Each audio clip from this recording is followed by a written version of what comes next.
Dahil sa labis na sakit ng ulo na dinudulot ng magkakapatid na Vincent, Kenneth at Olgar, pinadala sila ng kanilang ama sa probinsya na kanilang lola Telang sa Guimaras. Naniniwala kasi ang kanilang ama na kapag naroon sila ay matututo sila kung papaano magpahalaga sa maliliit na bagay at maging sa sariling mga buhay rin nila. Lumaki kasing mga spoiled brat ang tatlo. Lahat ng gusto nila ay nasusunod. Pero kahit na ganito, wala naman silang ibang inatupag kundi ang makipag-away. Sa pagdating nila sa probinsya, makakasama nila ang kanilang lola Telang, na matapos ang halos 2 dekada, ngayon na lamang nila ulit makikita. Hindi nila lubos na kilala ang kanilang lola, kaya medyo kinakabahan silang pakisamahan ito.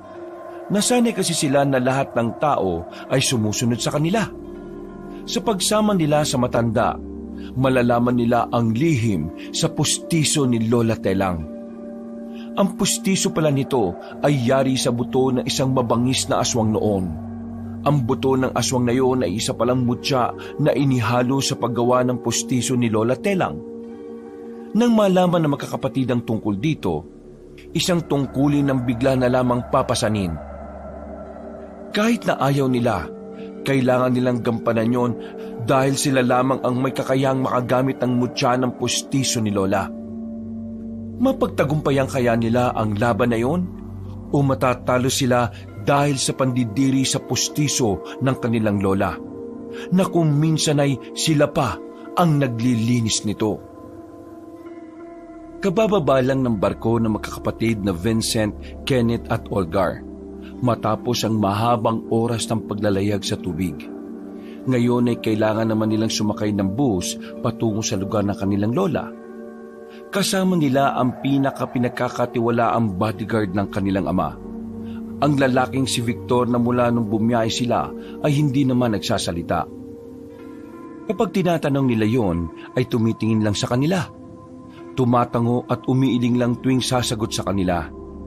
Alam nilang hindi naman yun pipi, pero palagay nila sinusunod lang ng lalaki ang utos ng kanilang ama, na wala itong ibang gagawin kundi ang ihatid sila sa probinsyang yon.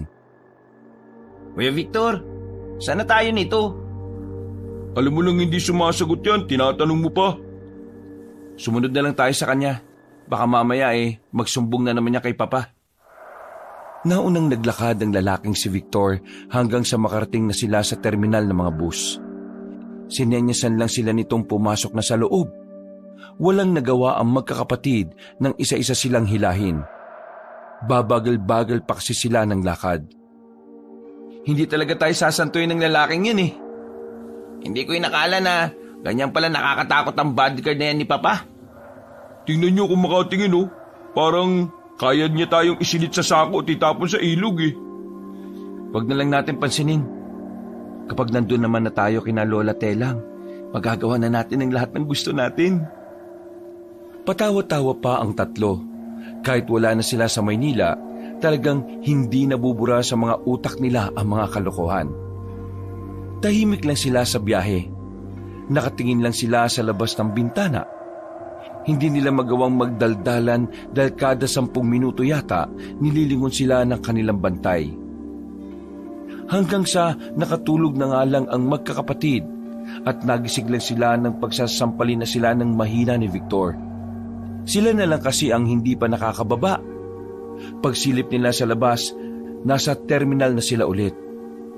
Sa susunod, huwag mo kaming gaganunin Hindi ka namin sinasaktan, kaya huwag mo kaming sasaktan.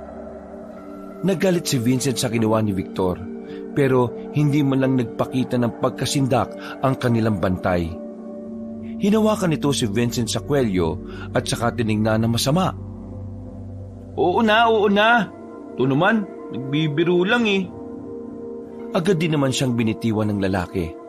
Mga ilang sandali lang, pumara na agad si Victor ng masasakyan. Dahil malalaking tao ang magkakapatid, nahirapan silang pagkasyahin ng kanilang mga sarili sa loob.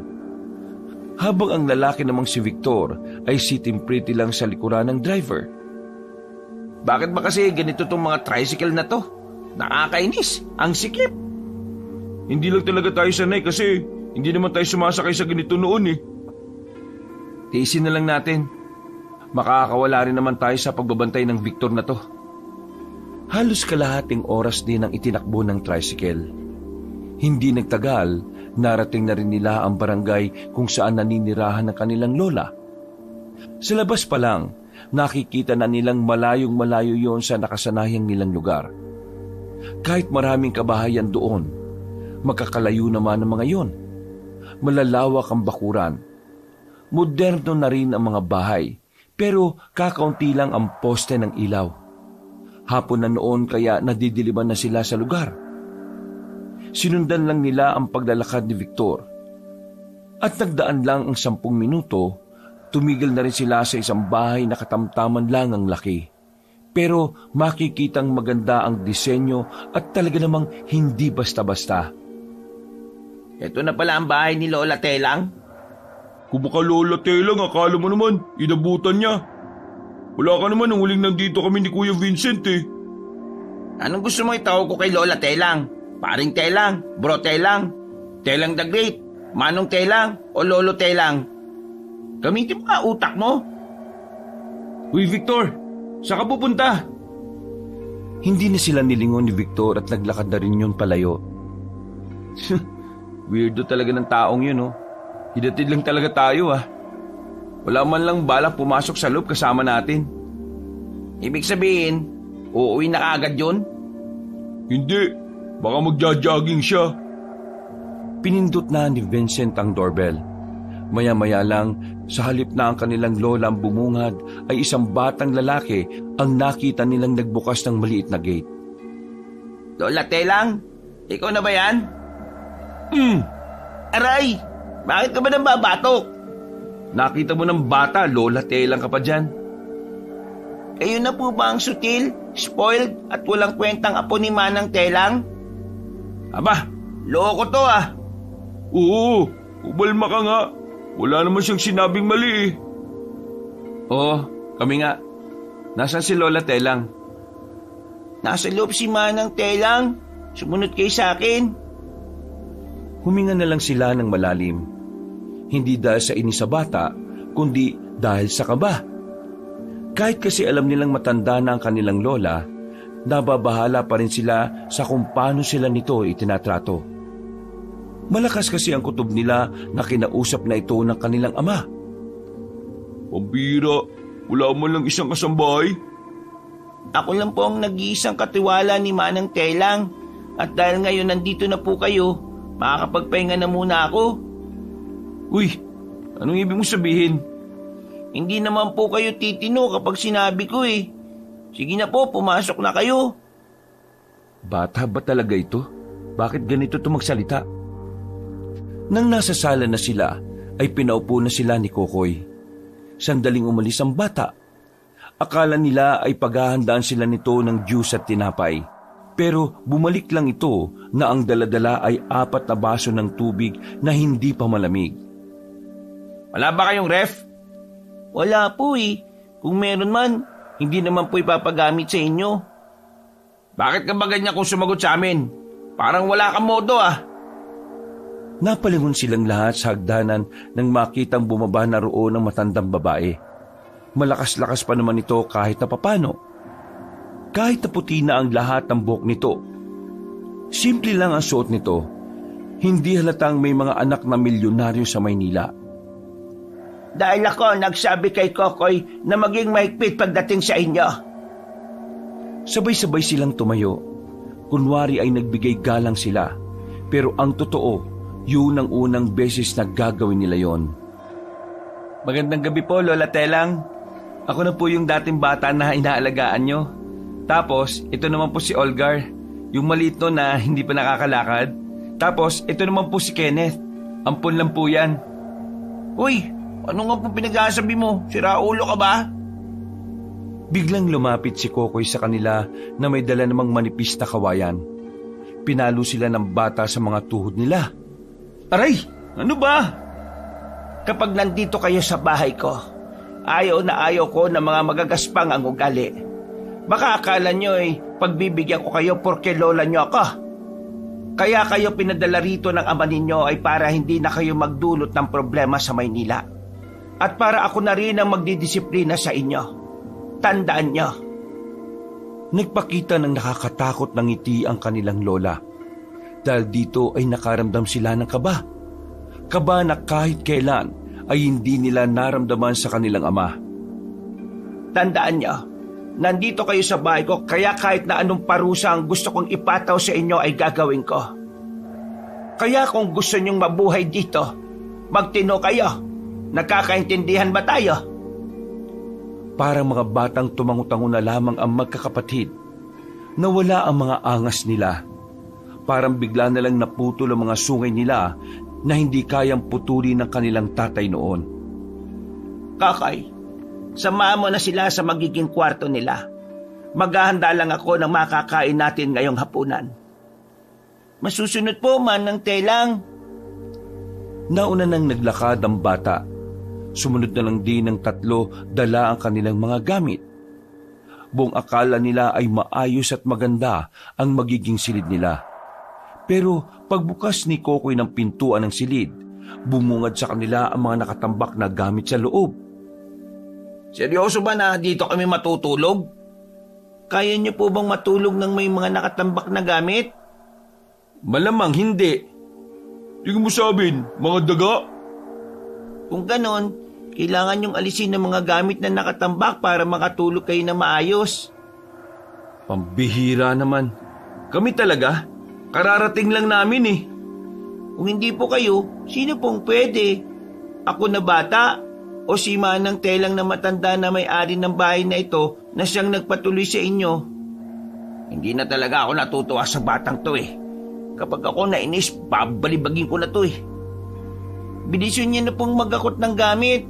Ilabas niyo dyan at dalhin sa likod ng bahay. Doon niyo po itambak na maayos. Kailangan hindi makalat dahil magagalit si Manang Telang. Hindi po binibigay agad ang lahat dito. Kung gusto niyo ng maginawang buhay, kailangan niyo pong paghirapan ng lahat. Maintindihan po namin kung mahirapan kayo sa una. Alam kasi namin na lumaki kayong walang silbi at ang tanging alam lang po maging pasaway at lumustay ng pera ng ama. Kanina ka ba? Aray! Pinalo siya ni Kokoy ng patpat sa tuhod. Inawat na lamang ito ni Olga ng tangkaing papatulan na ni Kenneth ang batang yun. Bawal ka po magalit kapag ang naririnig mo po ay totoo. Umpisa na po ang paglilinis dahil magluluto pa po kami ni Manang Telang. Tandaan, kung hindi kayo magrereklamo, mas mabilis po kayo matatapos. Umalis na rin ang batang si Kokoy. Napapailing na lamang si Vincent. Sobrang layo nang nai-imagine nila sa dinatnan nila. Buong akala kasi nila ay uugod-ugod na ang kanilang lola. Tipong nasa wheelchair na at umaasa na lang sa ibang tao. Akala nila sila ang mag-aalaga sa lola nila. Naisip pa nga nila na kapag gano'n ang sistema, pwede na nila yung iwanan palagi. Pero lahat ng akala nila ay akala lang pala. Dahil sa bahay na yun pala ay mararanasan nila ang hirap na hindi nila dinanas sa paraiso ng Maynila. Makalipas ang halos 1 oras, naibaba na rin nila ang mga gamit. Nalinis na rin nila ang silid. Kinuha na rin nila ang kutsyon na ilalagay nila sa kama. Oras na ng kanilang pagkain noon. Kahit papaano ay masaya sila dahil alam nilang masarap ang kakainin nila. Pero nagulat sila nang makitang daing lang ang nasa hapagkainan at kanin na parang hindi pa aabot ng kalahating kilo. Mawalang galang na po, pero ito lang po ba yung kakainin natin? Inabot na kami ng 9:00 sa kakahakot sa tambak tapos ito lang ang kakainin? Ito lang ang kinakain namin minsan. Tuwing Sabado at Linggo lang kami nagkakarne. Kung may problema ka sa ulam, pwede naman kayo matulog na para paggising niyo bukas ito na rin ang kakainin ninyo. Kahit gusto pang magreklamo ng magkakapatid, ay wala na rin naman silang nagawa. Tinanggap na lang nila ang ulam. Nang matapos na silang kumain, ay parang wala namang napunta sa tiyan nila. Hindi sila nabusog. Hindi naman din kasi sila marunong kumain ng daing. Nasanay sila sa mga pagkaing pangmayaman sa Maynila. Pagod ang katawan nilang tatlo, kaya naman agad din namang nakatulog si Kenneth at Olgar sa silid nila, habang si Vincent naman nanatili itong mulat. Hindi ito makatulog kahit parang inaakit na siya ng higaan. Nakatingin lang siya sa bintana. Iniisip niya ang magiging buhay nila sa poder ng kanilang lola. Dahil ngayon pa lang, nakikita na niyang hindi sila mabubuhay na prinsipe doon. Bakit hindi ka pa natutulog? Napalingon si Vincent sa may pintuan nang marinig ang boses ng kanyang lola. Lumapit ito sa kanya at sandaling pinasadahan ang dalawang nakangangapa habang humihilik. Baka naninibago lang po ako, kaya hindi ako dinadalaw ng antok. Nasanay kasi kayo sa buhay na marangya. Kaya kahit tuloy konting kibot ng kahirapan, halos mamatay na kayo. Kung hindi lang sana kayo naging siraulo sa Maynila, hindi naman sana ganito ang kahihinatnan ninyo. Ngayon nandito na kayo sa akin, talagang matututo kayo kung papaano pahalagahan ang buhay. Hindi na lamang nakapagsalita si Vincent. Wala na rin kasi siyang lakas para makipagsabayan pa sa kadaldala na matanda. Hinayaan na lamang niya yun na magsalita na magsalita. Alam mo ba noong araw, yung papa mo at ang mga kapatid niya, mas malala pa ang disiplina na ginagawa ko dyan. Pinaluluhod ko ang mga yan sa munggo at asin kapag may nagagawang kalokohan. Kaya tingnan mo, lumaki silang mga successful kasi alam nila kung papaano maging disiplinadong tao. Kung magiging ganun din kayong magkakapatid, magiging maganda rin ang kinabukasan ninyo. Hay nako, ang kabataan kasi ngayon, nasanay na ang lahat ay nakukuha kaagad. Nagbuntong hininga na lamang si Vincent. Buong akala niya ay tapos na ang sasabihin ni Lola Telang, pero bago ito lumabas ay meron pa itong pahabol sa kanya. Huwag niyong tangkain na lumayo sa bahay na ito. Hindi niyo kilala ang mga tao dito sa barangay. Kung gusto niyong tumagal ang buhay ninyo, kailangan ninyong makinig sa akin. Bakit pula? Mga basagulero ba ang mga bata rito? Tao. Hindi sila ang tinutukoy ko. Naglakad na ang matandang babae palabas ng silid. Naiwan namang napapaisip ang binatang si Vincent. Naguguluhan siya sa huling sinabi ng kanyang lola. Pero sa huli ay hindi na lang din niya yon inintindi pa. Humiga na lamang siya at sinubukang makatulog. Makalipas ang 2 oras, nakuha na rin niya ang antok. Kinabukasan naman ay maaga na silang nagising dahil sa pagbubulabog ng batang si Kokoy. Ano ba naman yan? Kainis naman, natutulog pa yung tao eh. Gumising ka na rin naman po. Dapat gumising na rin po kayo sa katotohanan na kayo po ay wala na sa bahay po ninyo. Gumamit ka pa ng po kung ganyan ka rin naman magsalita. Umalis ka na nga dyan. Napilitan na lamang bumangon ng 3. Sinundan nila ang bata sa baba. Nasa sala na naghihintay si Lola Telang. Nakangiti ito sa kanila ng malapad. Hindi nila alam kung bakit. Kakay, ibigay mo sa kanila ang mga damit na pangsaka. Masusunod po, Manang Telang. Teka Lola, anong nangyayari? Sasama kayo sa akin sa pagsasaka ngayong umaga. Marami tayong aanihin na tanim dahil sa mga susunod na araw baka biglang may dumating na naman bagyo. Kami? Magsasaka? Wala naman kaming alam dyan Isa pa, pangingitim lang naman kami dyan. Mawalang galang na po sa inyo, Lola. Pero wala po ba kayong mga tao na pwedeng mag-anin ng mga tanim ninyo? Tumawa ng malakas sa matandang babae. Parang nang iinsulto ang tawa nito, kaya mas lalo silang nakaramdam ng inis sa umagang yon. Sa katunayan, may mga tao naman talaga ako. Pero lahat sila ay hindi ko na muna pinapasok. Gusto ko kasing masolo ang bukid kasama ang mga pinakamamahal kong apo. Ang sabihin nyo, gusto nyo lang talaga kaming pahirapan.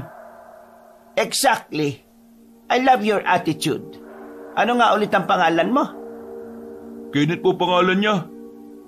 Sigurado kang hindi ampon yan, ha? Yun nga pong problema eh. Hindi kami sigurado kung kapatid namin siya. Kadalasan kasi, ang mga bunso napupulot lang sa basurahan. Ikaw, Olgar, isa pang gatong mo, tataob ka dyan. Manahimik na nga kayo. Gawin na lang natin kung anong gustong ipagawa sa atin dito. Bumalik na ang batang si Kokoy na dala ang mga dapat nilang suotin. Meron pa silang abanikong sombrero na hugis bilog. Wala pang almusal-almusal, naglakad na sila paalis ng bahay. Nanghunguna sa paglalakad ang matanda at ang batang si Kokoy. Makalipas lang ang halos 15 minutong paglalakad ay narating na nila ang malawak na bukirin. Sari-saring gulay ang naroon. Ang bukirin na ito ang bumubuhay sa maraming pamilya sa barangay. Mura ko lang binibenta ang mga gulay dito. Pero kapag sa Maynila ko ito ibebenta, doble ang presyo. Bakit naman po doble? Dahil maraming tao sa Maynila ang masasama ang ugali. Ano pong kunik? Kokoy, ituro mo sa kanila kung papaano mag-ani ng tanim. Kayong tatlo naman, wala kayong ibang gagawin kundi ang sumunod sa utos ni Kokoy. Siya ang nakakaalam kung ano ang nararapat. Magandang umaga po. Ako po ang magiging... Huwag ka na nga magsalita. Nasabi na uulitin pa. Tara na nga! Huminga ng malalim ang batang si Kokoy na parang nagtitimpi lamang ito. Maya-maya ay tumungo na rin sila sa bukirin. Una nilang inani ay ang mga kamatis. Wala pa silang kalahating oras ay nagsakita na ang likod nila sa kakayuko. Iiwan ko na po kayo dito. Kailangan mapuno niyo ang lahat ng basket na nandito, ha. Paalala ko lang po, wag na wag po kayong pumunta sa bandaron. Lalo na kapag sumapit na ang gabi. Ibig mo sabihin, hanggang gabi kami rito? Kung hindi niyo po bibilisan, opo.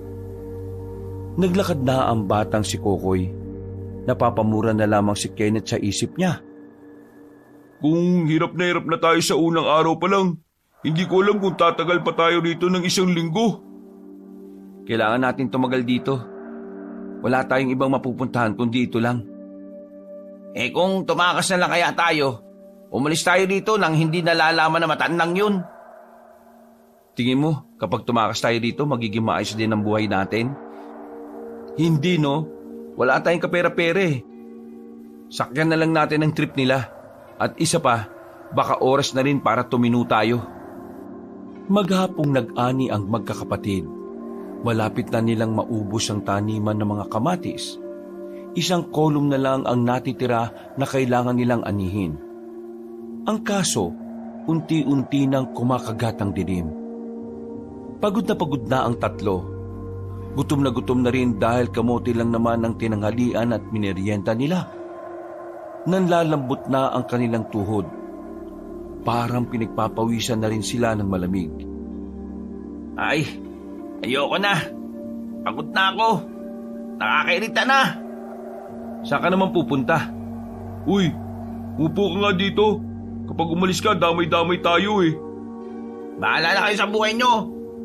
Kung kayo kaya nyo pang magpanggap na hindi nahihirapan, pwes ako hindi.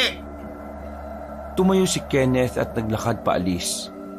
Napapailing naman sinundan ng dalawa ang kanilang kapatid. Pilit nila itong hinihila pabalik pero pumapalag-palag lang ito sa kanila. Kasasabi lang kanina ng bata na hindi tayo pwedeng pumunta rito. Ang kulit naman oh. Naniniwala ka ba sa batang yon? Seryoso ka ba? Susunod ka sa isang bata? Kenneth naman, gamitin mo nga utak mo. Wala tayo sa atin. Nasa ilalim tayo ng isang sistema na hindi tayo ang kumukontrol. Pambira ka naman oh. Makisama ka na lang kasi. Kenneth, tanda mo, nandito tayo para matuto ha. Kung ganyan ka mapag-iiwanan ka na naman. Kami kasi ni Kuya Vincent, gusto na naming matuto sa buhay Kaya tinitis namin ang hirap dito. Isa pa, gusto rin naming matuwa si Papa sa atin. Wala na tayong ibang dinudulot sa kanya sa Maynila kundi sakit ng ulo Hindi ka ba naaawa kay Papa? Medyo naging kalmado na rin si Kenneth at tumigil na rin ito sa paglalakad. Napansin nilang napalayo na sila sa bukirin. napapalibutan na sila ng nagtataasang mga puno. Tara na, baka magalit si Lola Telang kapag nalaman niyang pumunta tayo rito. Sinabi na kasing huwag tayong pupunta rito, ang kukulit niyo eh. Sa ibang daan ka na lang kasi sana nag-walk out. Pabalik na sana sila sa bukirin nang makaramdam sila ng parang merong nanunood sa kanila. Nakaramdam din sila ng mga yabag ng paa na bigla na lang tumigil nang malaman nila kung saan ang galing ang tunog na yon. Nagkakatinginan ng tatlo, pero dahil laking Maynila at hindi naman naniniwala mga yun sa mga kwentong katatakutan, pinagsawalang bahala na lamang nila yon. Wala namang nangyaring kakaiba sa kanila. Nakabalik sila sa ginagawa nila at 7:00 na ng gabi nang matapos sila. Pag-uwi nila ng bahay ni Lola Telang, maraming nakahain na pagkain. Agad silang umupo sa harap ng hapagkainan kahit na hindi pa sila nakakapagbihis. Naghanda ako ng masarap na pagkain dahil nagtrabaho naman kayo. Pagkatapos niyong kumain, puntahan niyo ako ulit sa kwarto ko. Meron ako ipagagawa sa inyo. Hindi na inintindi pa ng magkakapatid ang sinabi ng kanilang lola. Kumain na kagad sila na parang mga gutom na aso. Mabibilis at nag-aagawan pa sila sa hotdog. Mga walang manners at talaga namang nakakadismaya para kay Lola Telang. Makalipas lang ang ilang sandali ay natapos na rin sila sa pagkain. Nang makapagpahinga ng kaunti, pinuntahan nila ang silid na matanda. Bukas ang pinto, kaya itinulak na lang nila yon ng marahan. Nandyan na pala kayo. Sige, pumasok kayo. Napansin ni Vincent na parang walang ipin ang matanda. Dahil dito ay saka lamang niya nalamang pustiso lang pala ang ginagamit nito. Pumasok sila sa loob at tumayo sa gilid ng aparador. May iniabot ito sa kanilang parang tasa pero dalawa ang hawakan. Ano po ito? Buksan ninyo. Pagtingin nila sa loob ng tasa na yon, ay naroon ang pustiso na matandang babae. Muntikan nang mabitiwan ni Vincent ang nasa tasa dahil sa pagkadiri. Agad namang lumayo ang dalawa niyang kapatid dahil doon. Nandidiri ba kayo? Pambira naman kasing kagumulan to eh. Ano po bang gagawin namin dito? Kailangan ninyong linisan yan bago ako matulog. Seryoso po ba kayo? Kami talaga? Personal na gamit niyo yan eh. Lola Telang, trippings ka ba? Ang paglilinis ng postisong yan ay kasama sa mga pagsubok na dapat ninyong pagdaanan sa buhay na ito. Darating ang araw na magpapasalamat din kayo dahil sa paglinis nyo yan. Sino naman po kasi magiging thankful kung ito pong ipapalinis nyo sa amin? Ang dugyot kaya. Susundin niyo ba ang gusto kong mangyari o sa labas kayo matutulog? Napabuntong hiningan lamang si Vincent. Pero sa huli ay pumayag na lamang din sila. Pumunta silang tatlo sa banyo.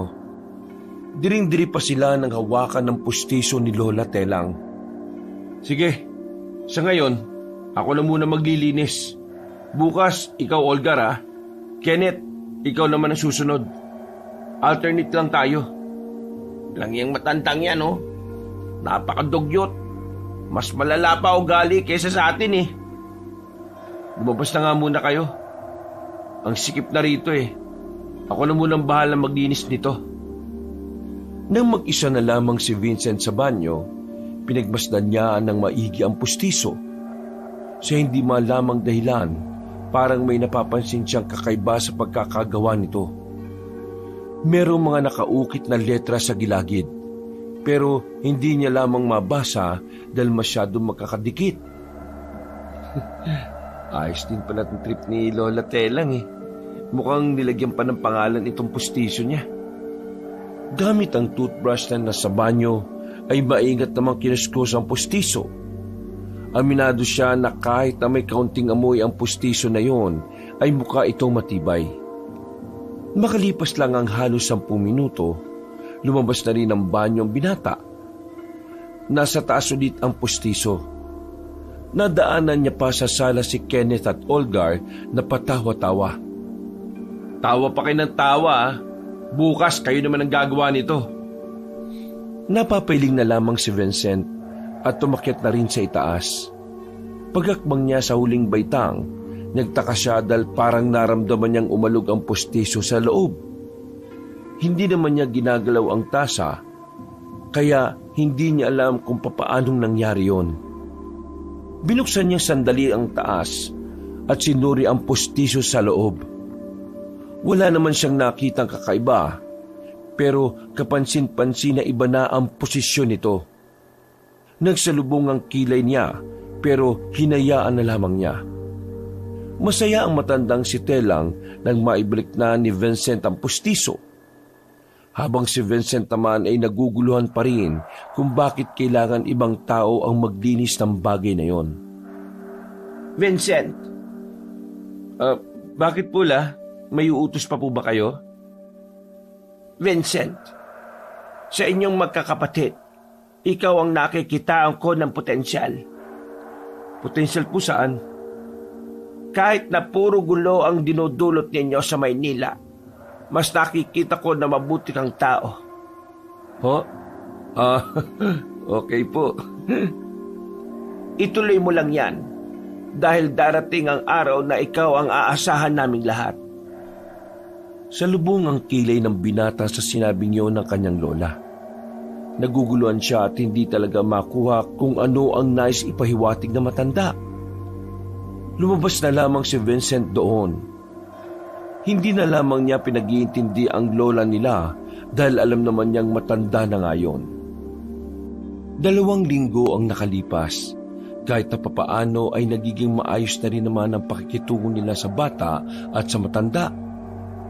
Nakapag-adjust na rin sila ng ilang bagay pero marami-rami rin silang hindi talaga kayang madaliin. Gaya na lamang ng masanay na nasa loob lang ng bahay. Sa ilang araw na kasing nakalilipas, lihim silang lumalabas ng bahay para magpunta sa kung saan-saan. Curious kasi ang magkakapatid sa iba pang parte ng barangay na kinalalagyan nila. Sigurado ba kayong hindi makakalata sina Lola Telang? Baka bayari tayo nito ha. Masyado kang kabado. Kakaganyan mo, ang lakas mong makahila ng negative energy. Wala naman siguro masama kasi nakikinod lang naman tayo ng sabong dito. Hindi naman tayo tumataya. Anong walang masama? Hindi tayo nagpaalam. Hindi naman tayo nakita, ano ka ba? Ang alam nila, nasa kwarto lang tayo. Paano kung malaman nilang sa bintana tayo dumaan? 8:00 na ng gabi. Iisipin nila tulog na tayo. Manahimik ka na nga dyan. Magsisimula na ang laban, no? Hindi na nakapagsalita pa ang lalaking si Olgar. Tinuon na lamang nila ang atensyon sa sabungan. Kahit na wala naman silang taya, ay nakikisigaw sila. Yun na lamang din kasi ang nagiging libangan nila. Matapos ang unang laban ng sabong, nagyaya nang umuwi si Vincent. Medyo napapatagal na kasi sila sa labas. Nababahala sila Vincent na baka nakakalata na sa kanila ang dalawa sa bahay. KJ nyo naman, may 4 na laban pa oh. Kung tatapusin natin yon, baka inabot pa tayo ng 11:00. Kenneth, nakapaglinis ka ba ng pustiso ni Lola? Hindi pa, tinamad ako eh. Ang tanga mo talaga. Akala ko naman nilinisan mo na. Di pinuntahan tayo ngayon ni Lola Telang sa kwarto niya dahil sa pustiso niya. Naku naman wala ka talagang utak eh. Malit na nga utak, ayaw pang gamitin na maayos. Nagmamadali na silang naglakad. Pinagdarasal nila na sana hindi na matuklasan na matanda na wala sila sa kwarto.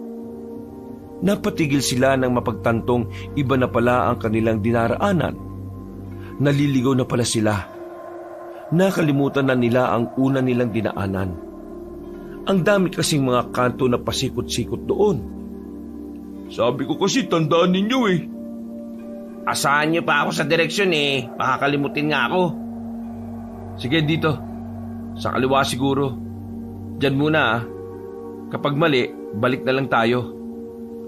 Tinahak nila ang kaliwang kanto. Pero hindi pa sila nakakarating sa pinakagitna.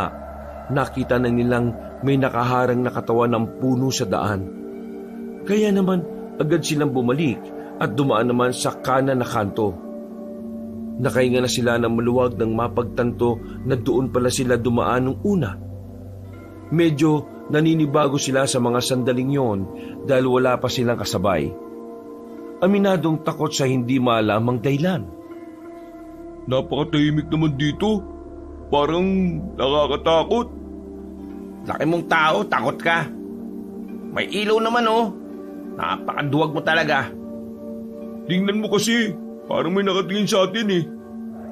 Magtigil ka nga, Olgar. Dumaan naman tayo rito kanina, wala ka naman sinabing ganyan eh. Siyempre kanina marami tayong kasabay. Ngayon, wala na. Anong oras na din oh? Manahimik ka lang, wala tayong problema. Binilisan nila ang kanilang lakad. Kulang na nga lang ay tumakbo na sila. Pero napatigil sila sandali nang makarinig sila ng parang may humahagikik na tawa. Hinanap nila yon. Sinuyod nila ng tingin ng paligid. At nang muli nilang marinig yon, napagtanto nila na nanggaling ang hagikik sa kaliwang banda ng mga halamanan. Narinig niyo ba yon? Malamang, may tenga kami. Mukhang kailangan na nating umalis.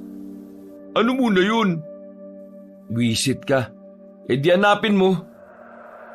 Maglalakad na sana ulit sila nang biglang nakita nilang may isang lalaking mahaba ang buhok ang lumabas sa gilid. Dahil may kaunting ilaw doon, nakita nila ang nanlalaking mata ng lalaki. Tumatawa-tawa ito na parang nabubuang. Baliw lang naman pala eh. Bakit ka matatakot?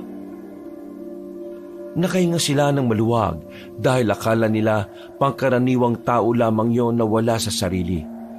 Pero laking gulat nila nang biglang humaba ang dila ng lalaki at umangil ito ng malakas. Takbo! Aray ko, huwag mo ko hawakang, buwisit ka, Olgar! Wait lang kasi! Bilis! Dalian nyo, babagal nyo naman oh! Gumagapang na parang alimango ang lalaking yon. Kung ganon sila kabilis ay ganon din naman ang aswang. Sa kamalasang palad pa, natumba si Olgar dahil napatid pa ito sa sariling paa. Takot na takot ito nang nasa harapan ang lalaking mahaba ang dila at tumutulo ang malapot na away. Huwag mo ko hawakan, ang pangit mo! Akmang lalapit na sana ang lalaking yon, ay bigla na lamang tumakbo si Kenneth. Binigyan niya ng flying kick ang nilalang. Ang kaso nga lang ay hindi naman tumatama. Sumubsob na lamang ang binata sa semento. Sumunod namang tumatakbo si Vincent. Sinapak niya ang lalaki at sa wakas, natamaan na rin ito sa mukha. Matigas ang mukha noon pero malakas naman ang pagkakasapak niya kaya napatras ang lalaki. Hinila agad ni Vincent si Olgar, habang si Kenneth naman ay lumapit ulit at sinipa na naman niya ang kalaban niya. Hindi pa rin tumama. Nakaramdam na ito ng pagkapahiya, kaya lumapit na lang kina Vincent. Kailangan na nating umalis, dali, habang nahihilo pa siya. Ang kaso nga lang, biglang humaba ang dila ng lalaki. Pumulupot yon sa paa ni Kenneth. Muntikan na itong ilahin ngunit nahawakan niya ang dalawa niyang kuya. Olgar, hawakan mo muna to. Gagawa ko ng paraan para bumitaw ang dila. Oo, bilis! Tulong, oy! Dali! Lumapit si Vincent sa dila ng lalaki. Bigla na lamang niyang kinurot-kurot ang dila nito. Wala siyang pakialam kahit na may laway pa ito. Dahil sa ginawa niya, binitiwan na rin si Kenneth. Pero lumundag naman ang lalaki kay Vincent. Pumaibabaw ito sa lalaki. Akmang sasakmalinan nito si Vincent nang bigla namang lumapit si Kenneth. Sinipa niya ang aswang. Aray ko! Mukha ko yung buwisit! Hindi na naman tumama ang sipa ni Kenneth. Sa halip, nadaplisan niya pa sa mukha ang kanilang kuya. Pero hindi ito sumuko. Muli itong lumapit sa kanila at sa pagkakataong yun ay sinuntok na niya ito sa mukha. Umalis ulit ang lalaking yon sa ibabaw ni Vincent. Nakatayo ulit ang binata, kumuha na sila ng bato sa gilid at sabay-sabay nilang binato yon. Nang tamaan sa ulo ang lalaki, ay nagdesisyon na itong gumapang palayo. Wala silang sinayang na pagkakataon. Tumakbo na agad sila para tuluyang lisanin ang daan na yon. Hindi nagtagal ay nakarating na rin sila sa bahay nila. Hingal na hingal sila, takot na takot. Pagpasok pa lang nila sa sala, inabutan nilang nakaabang na sa kanila si Lola Telang. Nasa gilid nito ang batang si Kokoy na may hawak na namang patpat. Lola Telang, may kalabang kaming lalaki. Mahaba ang dila, tapos ang pangit ng muka. Tik-tik. Mik-mik? Tik-tik, hindi mik-mik. Tik-tik, sinasabi niyo bang aswang ang nakita namin at nakalaban namin? Tumayo si Lola Telang at lumapit sa kanila. Isa-isa silang binigwasan na matanda. Halos hindi sila makahinga. Napaupo na lamang sila sa kaharap na sofa. Gulat ang magkakapatid dahil hindi nila inakalang ganong kalakas sa matanda. Wala kasi sa itsura nito ang nambabalya o nambibigwas. Lola, para saan yun? Dati ba kayong basagulera? Parang nabali yata ang ribs ko. Ilang beses ko namang sinasabi sa inyo na huwag kayong lalayo sa bahay na ito kung hindi nyo kami kasama. Pero kasi buryong na po kami rito eh. Wala man lang ba kaming karapatan na lumabas lang ng bahay? Wala naman ako sinabi na bawal kayong lumabas. Ang sinasabi ko lang, huwag kayong lalayo at huwag kayong magpapagabi sa daan. Ang titigas ng mga bombonan ninyo Talagang lumabas pa kayo ng gabi. Pasensya na po.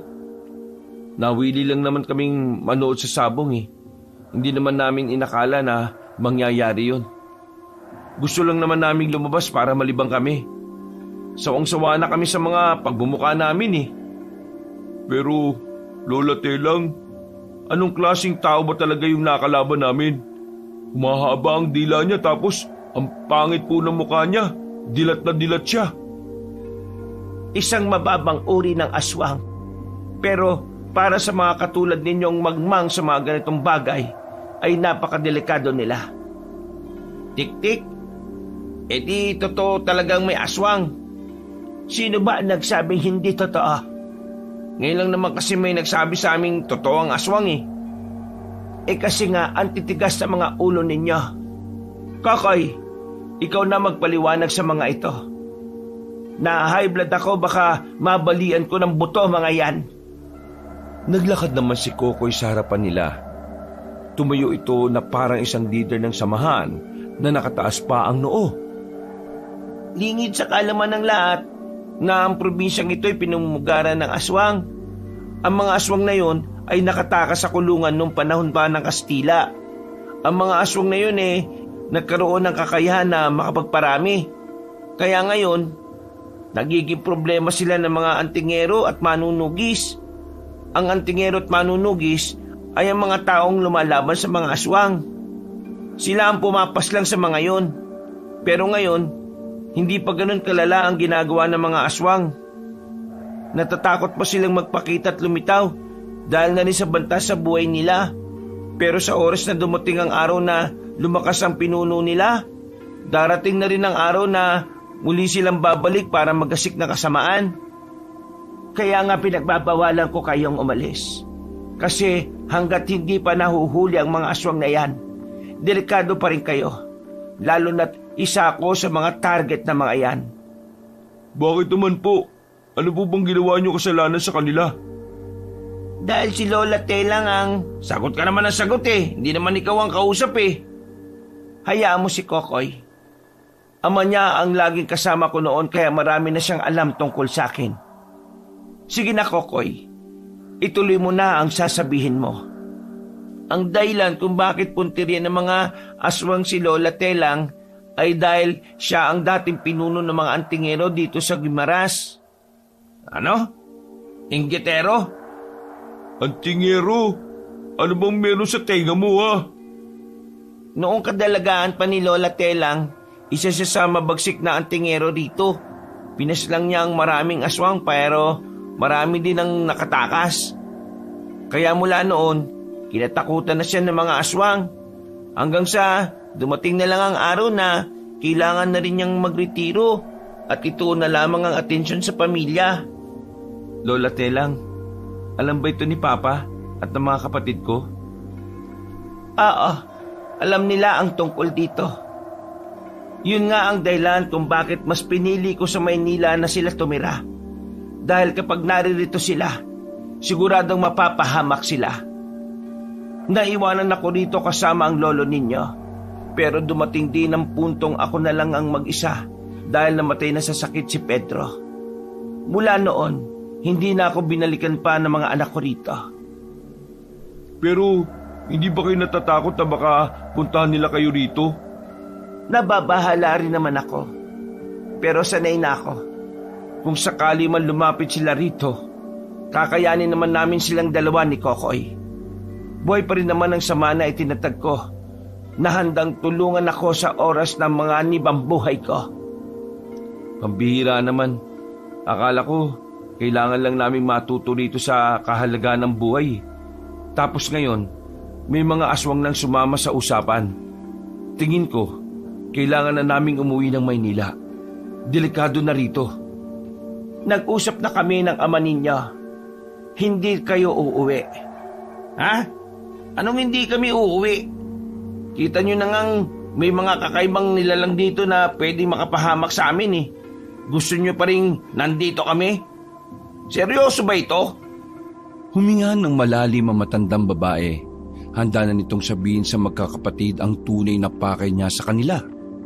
Ang tunay na dahilan kung bakit kayo pinadala dito ng inyong ama ay para sa isang mahalagang misyon. Mahalagang misyon? Teka, akala ko ba kaya kami pinadala rito para madisiplina kami? Totoo naman ang una ninyong pagkakaalam. Pero sa likod noon ay may kailangan talaga kayong gawin. Ito ay tradisyon ng pamilya. Kailangan niyong labanan ng mga aswang sa ngalan ng ating angkan. Hindi na napigilan ni Vincent ang kanyang sarili.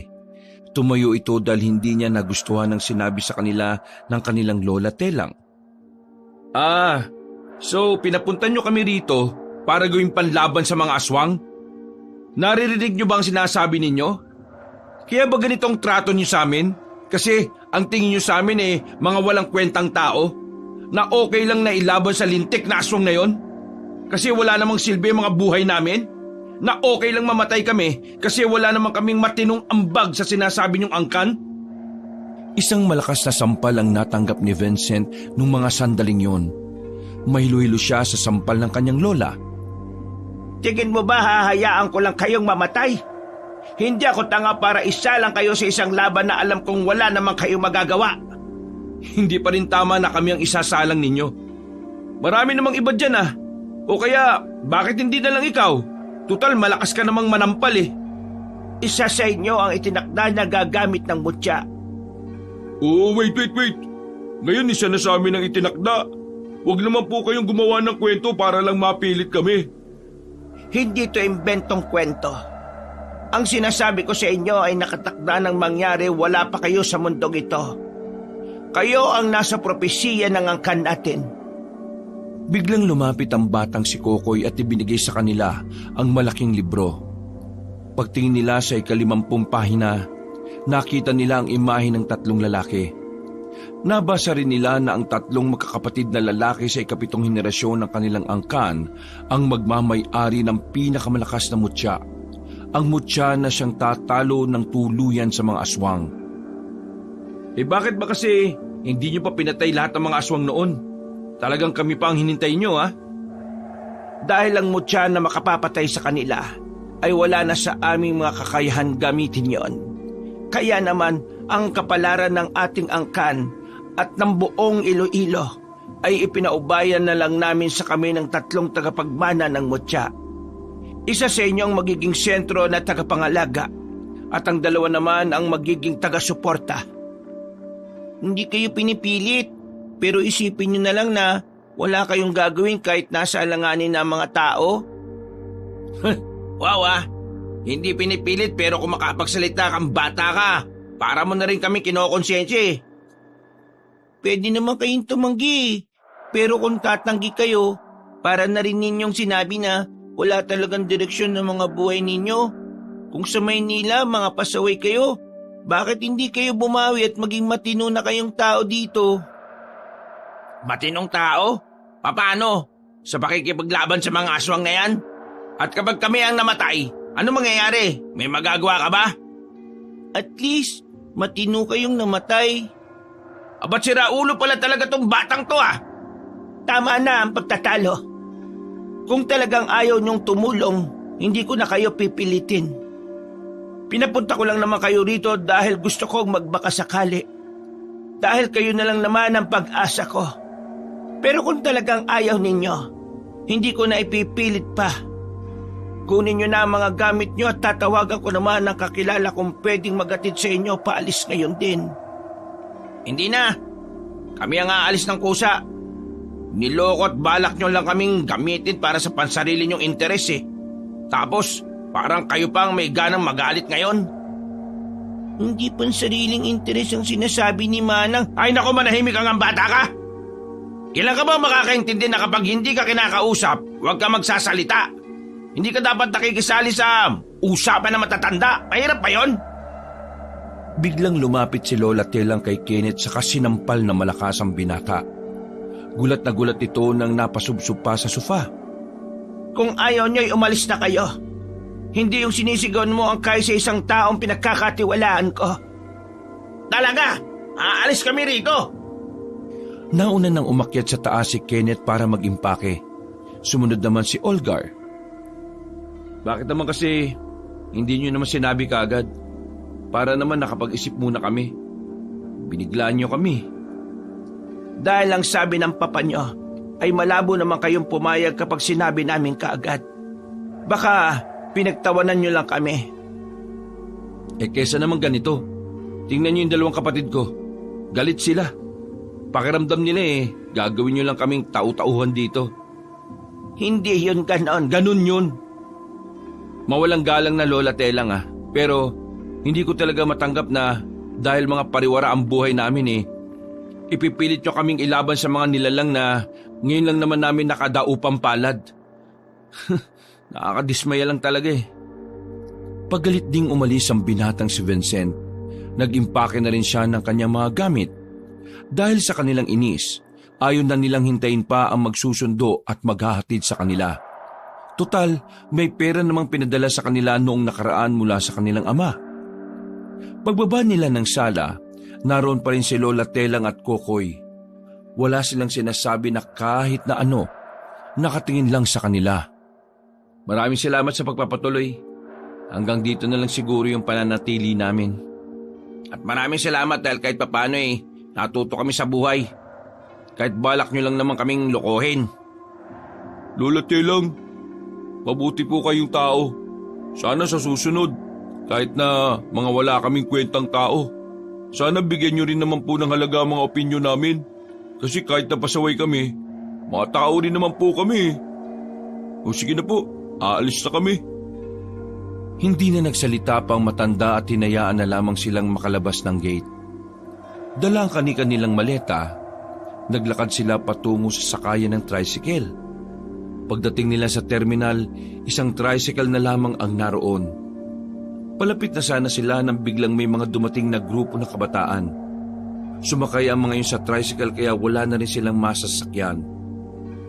Ang babagal nyo naman kasi, wala na tuloy tayong masasakyan ito.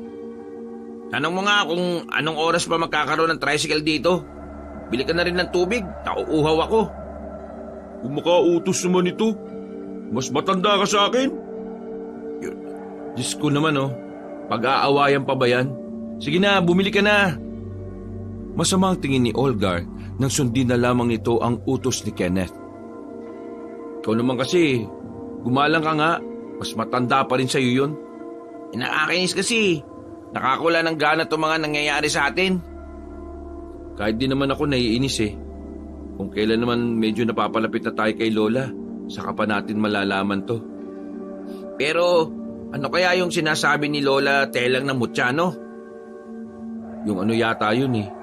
Yung bagay na kapag ginamit mo yata, makakaroon ka ng kapangyarihan. Agaya ng ano, makakalipad ka? Makakalipad? Ano ka, nasa pelikula?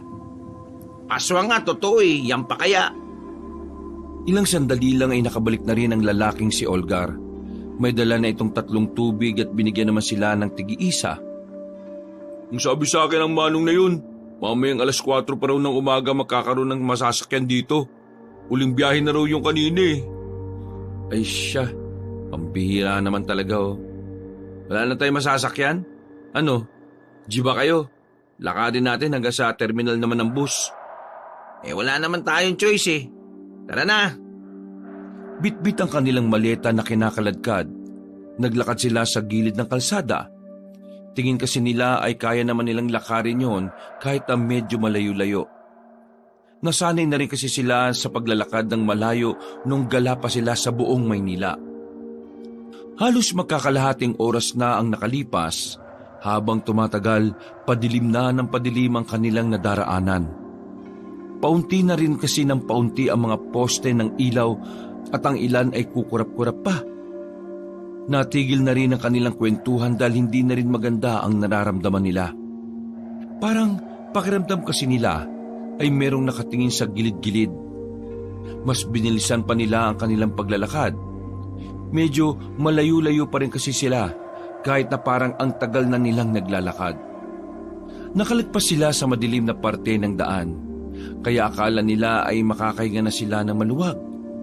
Pero nagkamali sila. Dahil ang mga sumunod na pangyayari ay ang magpapabago sa kanilang pananaw. Pumunta sila sa likuran ng abandonadong minibus sa gilid nang makarinig sila ng mga yabag ng paa. Kumuha na rin sila ng bato para kung sakaling may makita silang masamang tao o nilalang, meron silang sandata. Hanggang sa nakita na lamang nila ang babaeng iika-ika na tumatakbo palapit sa kinaroroonan nila. Sumisigaw-sigaw ito ng tulong. Napansin nilang duguan ng paa ng babae at parang kakaunti na lang ay tutumba na ito.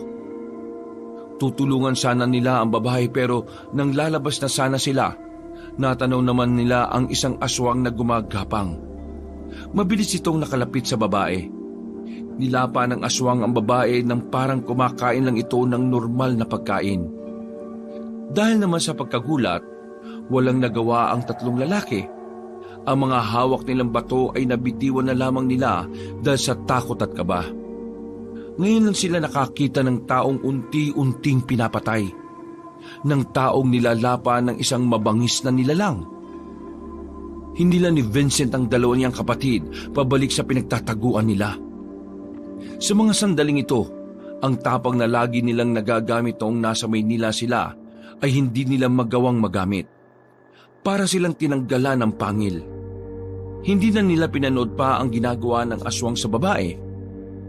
Nakatago lang sila at hinihintay na lamang nilang makaalis ang aswang. Halos kalahating oras lang din sila naroroon. Hindi nila naramdaman ang mga lamok dahil sa takot na dulot ng aswang. Nang masiguro nilang wala na ang nilalang na yon, ay naglakas loob na lamang silang lumabas. Tumakbo na sila paalis. Nakarating naman sila sa terminal, pero sa halip na sumakay ng bus ay nakatambay lang sila sa kainan. Nakatulala at nakokonsensya dahil wala man lang silang nagawa para tulungan ang kawawang babae. Ang pangyayaring ito ang tila gumising sa kanila sa katotohanan, na kahit gusto nilang tumulong sa iba, kung wala silang sapat na kakayahan at kaalaman, ay mananatili silang duwag na magtatago lamang para iligtas sa mga sarili. Wala tayong nagawa. Pakiramdam ko, kasalanan natin kasi nakatago lang tayo. Nakakonsensya rin naman ako pero hindi natin pwedeng sisihin ang sarili natin. Mapapahamak din naman tayo kung lumabas pa tayo ron. Kita nyo naman, di ba? Hindi ganong kabangis yung...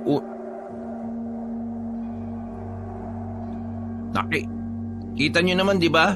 Yung unang nakalaban nating aswang hindi ganyan kabangis. Hindi yun ganun kabangis. Pero yung point na nandun tayo at nakita natin ang nangyayari, para na ring may kasalanan tayo kasi nanood lang tayo eh. Na kung tutuusin, may magagawa sana tayo kung may alam lang tayo kung papaano papatayin ng aswang na yun. Ay nako, ayoko ng ganitong pakiramdam eh. Tingin ko talaga kasalanan natin kung bakit siya namatay. Ainis naman oh. Ito na ba yung parusa sa atin kasi napakasira ulo natin sa Maynila? Gusto kong bumalik. Anong sabi mo? Gusto ko lang tanggapin ang gusto ni Lola Telang. Natutulig na ba yung utak mo? Hindi ko kaya itong nararamdaman ko eh. Kailangan ko malis ang konsensya sa utak ko kasi kapag hindi, baka habang buhay ko itong dalin. Tingin mo, kapag tinanggap mo ang sinabi ni Lola, may babalik mo pa ang buhay ng babae? Mag-isip ka nga. Hindi ko na may babalik, pero kahit papano, may magagawa ko para makabawi. Sa paraan na yon, baka sakali mapatawad ako ng Diyos. Mga tol, pasensya na ah. Hindi ko talaga kaya na walang gawin eh. Akala ko nung una, wala na akong pakialam sa iba. Pero mula nang tumira tayo kay Lola Telang, ang daming nagbago sa pananaw ko eh. Siguro yun nangyari sa babae kanina. Baka sign na yun na talagang kailangan tayo ng mga tao. Nagbuntong hininga ang dalawa sa sinabi ni Olgar. Kahit ayaw nilang aminin sa sarili nila, alam nilang tama si Olgar. Sa kanilang magkakapatid, si Olgar ang mas emosyonal, ang mas madaling maapektuhan, pero ang pagiging ganito ni Olgar ang nagtulak sa kanya para mas maintindihan ng mga bagay-bagay. Kagaya na lang ng misyon na dapat ay tanggapin nila. Maintindihan ko kung ayaw nyo. Di ko naman kayo pipilitin eh. Basta ako, babalik ako. Gusto ko na sanang kahit papano maging proud naman sa atin ng tatay natin at saka gusto ko namang maramdaman na may naidulot akong maganda sa ibang tao. Sige na, babalik na ako. Sandali! Napatigil si Olgar na magsalita si Vincent. Hindi mo na ako mapipigilan, Kuya Vincent. Buo na ang desisyon ko. Hindi naman kita pipigilan eh. Sasamahan kita. Uy! Ano to, uy? Kenneth, hindi rin kaya ng konsensya ko. Kung ngayon pa nga lang eh, hindi na ako mapakali. Tapos ang sikip-sikip ng dibdib ko. Paano pa kaya kung maraming taong namatay dahil hindi natin tinanggap ang misyon? Baka mabaliw na ako nun. May punto siya, Kenneth. Ay nako, visit naman oh. Napatingin kay Kenneth ang lahat ng taong naroon nang sumigaw ito ng malakas. Ano na naman ba to? Akala ko ba nagkasundo na tayo? Kenneth, alam ko na pareho lang din tayo ng nararamdaman. Kaya alam ko rin na pareho natin gusto ang gustong mangyari ni Olgar. Nakikita ko lang sa mukha mo yung pride mo. Kaya, in denial ka pa eh. Tara na, bumalik tayo kina Lola Telang. Humingi tayo ng sorry. Ayun oh, may tricycle, tara! Pero kasi, ay nako naman, nakakainis. Wala nang nagawa pa si Kenneth nang biglang tumakbo na ang dalawa palapit sa tricycle. Agad silang sumakay roon. Dakong 3:00 na ng madaling araw na makabalik na sila sa bahay ng matandang babae. Sakto naman nagising pa rin ang dalawa sa sala. Napatayo si Lola Telang dahil sa pagkabigla. Ah, bakit kayo bumalik? Biglang lumapit si Vincent at saka niyakap sandali ang kanilang lola. Humingi ito ng paumanhin. At saka kinuwento na nila ang mga nangyari. Maging ang matandang si Telang at si Kokoy, kaya mababakas na rin ang pagkabahala habang nakikinig. So ano magiging papel namin sa sinasabi niyong misyon? At paano namin magagawa yon? May ipakikilala ko sa inyong tao na siyang magtuturo sa inyo kung papaano makipaglaban. Pero bago yan, kailangan niyo munang sumama sa akin. Halik kayo. Naglakad sila sa tagong bahagi ng bahay. Merong sikretong pinto sa likuran ng malaking painting. Pumasok sila roon nang may mga lampara sa gilid kaya merong liwanag. Sa loob ng pintong yon ay may isang silid. May lamesa roon na maliit lang na napapalibutan ng mga ribulto ng mga anghel. Ano pong lugar to? Sa lugar na ito, ginagawa ang isang makapangyarihang mutya na tatalo sa mga aswang. Ang mutya na hinulma mula sa buto ng sinaunang aswang. Sandali, ano ka mo? Buto ng sinaunang aswang? Ang paniwala noon, ang mga buto ng sinaunang aswang ay may mga taglay na lakas at kapangyarihan. Dahil ang butong inilagay roon ay buto ng isang sinauna at mabangis na aswang. Ang aswang na pumaslang sa daan-daang manunugis noong araw. Sino pumatay sa aswang na yon? At papaano nyo nakuha ang buto na yan? Ang ninuno natin ang unang manunugis sa angkan natin. Siya ang nakapatay sa aswang na iyon. At siya rin ang nakatuklas na may kakaibang kapangyarihan ng buto nito. Lola Telang, nasan po ba yung sinasabi niyo mutya? Tumalikod sa kanila si Lola Telang at pagharap nito, wala na itong ngipin ng humiti ito sa kanila. Nagkatinginan ng magkakapatid na kapwa naguguluhan kung anong trip na matanda. Ano pong ginagawa niyo, La? Hindi ba gusto niyong makita ang mutya? Opo, pero bakit inalis niyo po yung ngipin niyo? Kailangan ba talagang wala kayong pustiso kapag... Dahil ito ang mutya. Binuksan na matanda ang kanyang palad at doon ay nakita nila ang pustiso na matanda na mamasama-masa pa. Sandaling hindi nakapagsalita ang tatlo. Nagkatinginan at kalaunan natawa na lamang sila sa sinabi ni Lola Telang. Lola naman, pustiso yan eh. Paano magiging mutya yan? Ang mutya, nakita ko sa internet para mga sinasabit sa kwintas eh. Anong mutya? Baka nguya. Langya talaga to si Lola oh. Ano po tawag dyan, Lola? Mutya ng gilagid o mutya ng bagang? Nakangiti lang sa kanila ang matanda habang hawak pa rin ang pustiso sa kamay. Nang matapos na silang gumawa ay muli silang sumeryoso. Nakita kasi nilang parang hindi naman nakikipagbiruan sa kanila si Lola Telang. Uy, tama na. Tawa kayo ng tawa eh. Ito kasi si Kenneth eh. Nakakatawa naman kasi talaga eh. Sa pinakita po ninyong reaksyon, mukhang kailangan nyo talagang mapaliwanagan para hindi po kayo mangmang. Oh, bakit ka na naman? Huwag po kayo magsalita. Hindi pa po kita kausap. Abat, linya ko yan ah. Mga iha! Natigilan sila nang marinig ang malakas na sigaw na yon ng matanda. Wala na ang ngiti na matanda sa mga sandaling ito, kaya medyo kinakabahan na sila. Akala niyo ba nakikipagburuan ako sa inyo? Pasensya na po pero sigurado ba kayong yan ang gagi? Huwag kasi kayong tumawa. Huminga ng malalim ang matandang si Telang. Nang makabuelo na ay saka na ito muling nagsalita. Sa pustiso na ito, inihalo ang pininong buto ng sinaunang aswang. Seryoso? May nakaisip nun? Kung dyan po nilagay ang buto ng aswang, bakit po nasa inyo? At bakit sa pustiso po ninyo kung matagal na panahon na pala ang nakalipas? Sa maniwala kayo sa hindi, ang pustiso ito ay ginamit na ng maraming ina sa angkan natin. Pinagpasapasahan. Ang pagkakaalam lang nila, ito ay isang tradisyon na dapat ay iningatan. Pero ligid sa kaalaman nila na may kakaiba sa pustisong ito. Kaya kayong tatlo, kapag nagkaroon kayo ng asawa at tumanda na, isa sa asawa niyo ang susuot nito balang araw. Kung sino ang unang malalagasan ng ngipin, hindi ako nakikipagbiruan dito. Totoo itong sinasabi ko. Bakit po sa pustiso nilagay kung pwede naman sa ibang bagay? Dahil ang pininong buto ng aswang, noon ay hinahanap din ng ibang aswang. Kaya para hindi ito makita, pinino ito ng pinuno natin at inihalo sa paggawa ng pustiso. Dahil naniniwala ang mga pinuno natin na balang araw, gagana ang mutya na ito para talunin ang mga aswang. Eto Lola, last na tanong na lang Paano yung ginagamit?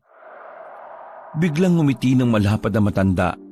Ang ngiting yun ay tila nagdulot ng kaba sa kanila at kilabot. na may kaunting pandidiri. Suotin niya ito. Sige na. Nawindang ang magkakapatid nang marinig nila ang sinabing yon ng matandang si Telang. Pero napawi ang kanilang kaba nang sabihin na matanda na biro lang yon. Wala kasi ni isa sa kanila ang may balak na magpabunot ng ngipin para lang maisuot ang antigong pustiso. Kinabahan kayo, ana? Maayos kami nakikipag-usap sa inyo, Lola eh. Umupo ang matanda sa sofa at tumingin sa ibang direksyon. Magagamit niyo ang mutya ng pustiso sa pamamagitan ng inyong bukal na kalooban. Sa oras na maramdaman ng mutya na kayo ay taus-pusong tinatanggap ang kanyang kapangyarihan, kikilalanin niya kayo bilang tagapangalaga. Huwag kayong mag-alala. Lalagyan naman natin ito ng tela at isasabit ng magiging pinuno ninyo sa kanyang bewang. Ayos lang po ba yun sa inyo? Wala na kayong ngipin ng ilang araw niyan. Pwede ko namang hiramin kapag hindi nyo gagamitin eh. Napailing na lamang ang magkakapatid sa sinabi ng kanilang lola. Natapos naman ang pag-uusap na yon na maayos. Napatawad naman sila na matanda sa inasal nila. At napatawad na rin naman nila si Lola Telang sa paglilihim ng tunay na pakay. Natulog na rin sila maya-maya. Dahil alanganing oras na silang nakatulog ay tinanghali na sila ng gising. Pero kahit na ganoon, matutuloy pa rin ang pag-alis nila para puntahan ang isang albularyo na kakilala ni Lola Telang. Sakay ng isang van na hindi alam nila Vincent kung saan galing, lumarga na sila kahit tirik na tirik ang araw. Nakatulog sila sa biyahe kahit na hindi naman kalayuan ng tinahak nila. Ginising sila ng batang si Kokoy nang huminto na rin ang sasakyan. Malubak na sa papasok ng baryo kaya hanggang bungad lang ang van. Nandito na tayo. Paalala ko lang sa inyo na huwag kayong makakalimot na gumamit ng po at opo. Dahil ayaw na ayaw ni Delphine ng mga taong hindi marunong magsalita ng magalang. Namamalo ng yantok yan. Tumango na lamang ang tatlo at nagsimula na rin silang naglakad. Walang katao-tao sa labas ng oras na yon. Medyo nagtaka sila pero ang sinabi ni Lola Telang, kapag ganong oras talaga ay nasa loob lang ng bahay ang mga taga roon. Alam yon na matanda dahil palaging pumupunta sa lugar na yon si Lola Telang. Hindi nagtagal ay narating na rin nila ang bahay ni Mang Delphine. Bato ang bahay nito. Isang palapag lang pero mahaba. Maraming nakasabit na kung ano-anong itak sa may pader ng bahay. Meron din namang mga sibat sa may bandang kaliwa. Parang nakakatakot naman po pala rito. Tama ka dyan, Kuya Vincent po. Huy, mahis ka nga. Bakit po? Ayaw mo po bang ginagalang ka po? Shh! Huwag kayong maingay. Nanahimik na rin sila nang lumapit na rin si Lola Telang sa bakod.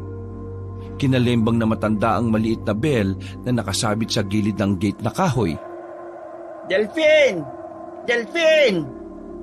Malalakas ang bawat pagkalembang ni Lola Telang kaya ilang segundo lang lumabas na rin ng bahay ang matandang lalaki. Namumuti na ang buhok nito.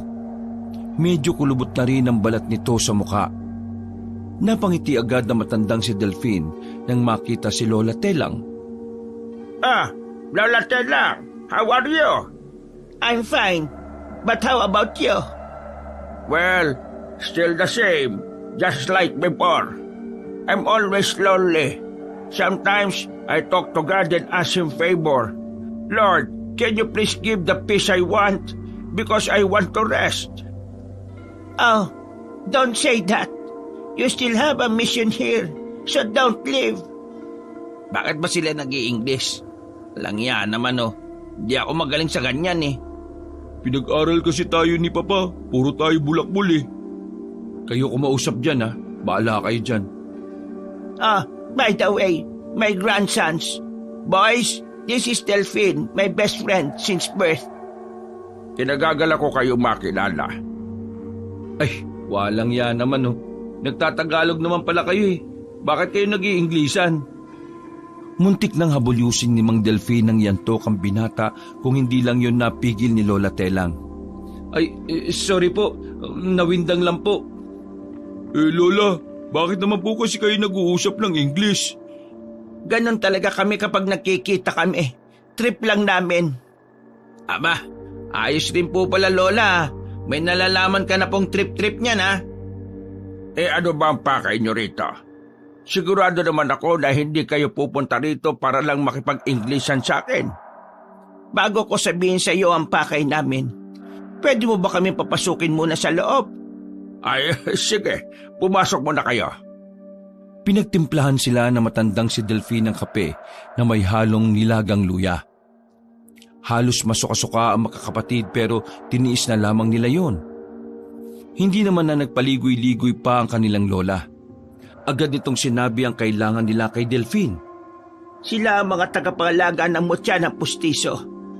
Pagkasabing yon ni Lola Telang ay naningkit ang mga mata ni Mang Delfin. Tila ba sinusuri nito ang 3 binata. Kaya kami narito para hingin ng kausayan at kaalaman mo sa pakikipaglaban. Gusto ko sanang turuan mo sila, Delfin. Gumagawa na ng hakbang ang mga aswang. Gumagawa na ng masamang kilo si Agram. Sino po si Agram? Si Agram, siya ang pinuno ng mga aswang. Isa siya sa mga aswang na maswerteng nakaligtas noong kapanahunan ng mga Kastila. Hindi siya napatay ng dating pinuno ng mga manunugis. Ngayon, sa haba ng panahon, nakakuha na siya ng oras para magparami. Wala kaming alam kung anong klaseng aswang si Agram. Sa pagkakaalam lang namin noon, kanang kamay lang siya ng sinaunang aswang na napatay ng ninuno natin. Paano? Simulan na natin ngayon. Ang alin po? Ang pagsasaday. May iba ka pa bang naiisip na simulan? Napakamot na lamang sa ulo si Kenneth. Lihim itong nainis sa pagiging sarkastiko ng matandang lalaki. Maya-maya lang ay lumabas na rin sila agad. Isa-isa silang binigyan ng itak. Tila biglang lumakas ang pangangatawan ni Mang Delfin. Nabigla sila Vincent dahil ang liksing gumalaw na matanda. Buong akala kasi nila ay hirap na rin itong kumilos na mabilis. Wala silang sinayang na pagkakataon. Tinuruan agad sila nito ng mga galaw at mga teknik kung papaanong gagawin ang tinatawag na counter-attack. Buong akala ng 3 ay tatagal lang ng maghapon ang kanilang pagsasanay. Pero nagkakamali sila. Kinabukasan kasi ay iniwanan na sila roon ni na Lola Telang. Tinawanan pa sila ni Kokoy nang sumakay na ang mga yon sa van. Ilang linggo na nanatili sila Vincent sa poder ni Mang Delfin. Binusog sila ng albularyo sa mga kaalaman. At habang patagal ng patagal, pagaling na rin sila ng pagaling. Malaki na rin ang ipinagbago nila pagdating sa kanilang pag-iisip. Natuto na silang maging kalmado at sinusubukan na rin nilang gumawa ng maayos na desisyon sa mga kilos nila. Sa ilang araw nilang pagsasanay, nasanay na rin ang mutya sa kanilang presensya. Hindi pa man lumalabas ang tunay nitong kapangyarihan pero base kay Mang Delfin ay unti-unti na rin silang tinatanggap ng mutya ng pustiso. Eto, sige na, maggatas na muna kayo. Sariwang gatas yan galing sa baka ni Katopeng. Maraming salamat po, Mang Delfin. Ayos lang ho ba kayo? Napapansin po namin itong nakaraan parang lagi kayong hinihingal. Baka naman po may dinaramdam kayo sa katawan. Magsabi lang po kayo. Ano ba naman kayo? Matanda na ako, malamang sa malamang may dinaramdam na ako sa katawan. Pero ayos lang naman ako. Hindi na big deal sa akin kung may sakit man ako o wala. Ang mahalaga sa akin magawa ko ang huling misyon ko rito sa mundo. At yun ay ang turuan kayo ng mga nalalaman ko. Bakit kung magsalita kayo parang namamaalam na kayo? Ha?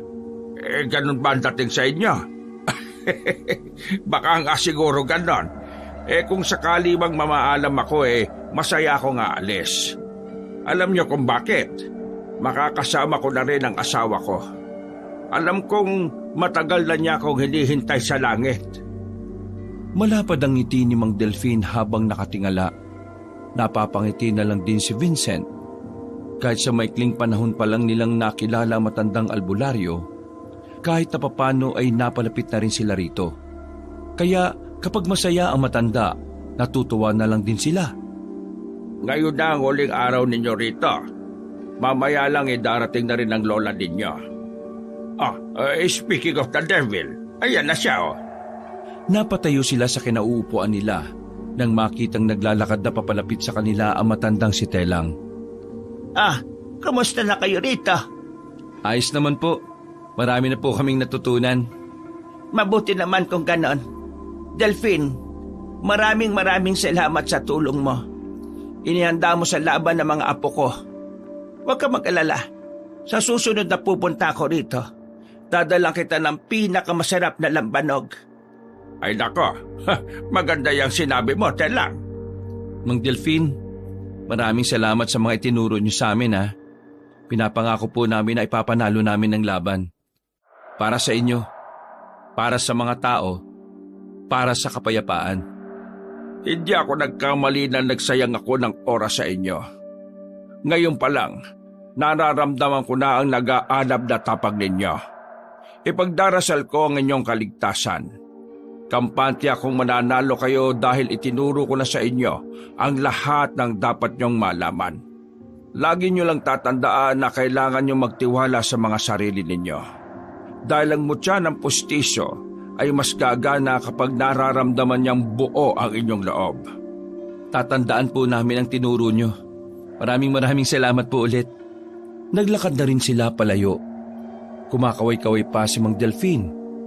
Napapangiti na lamang din si Vincent. Hindi nila inakala na magiging maganda ang pagsasanay na ginawa nila. Pakiramdam niya kasi may parte ng pagkatao nila ang nabuo. Dahil na rin siguro sa lahat ng kaalaman na natanggap nila mula sa matandang albularyo. Nang makasakay na sila ulit ng van, nagulat sila nang makita ang isa namang matandang lalaki. May bigote ito at singkit ang mga mata. Sino naman to, Lola? Kaibigan ko siya. Isa siyang incheck. Diritwalan niya kayo mamaya para mas lalong maging malinis ang kaisipan ninyo.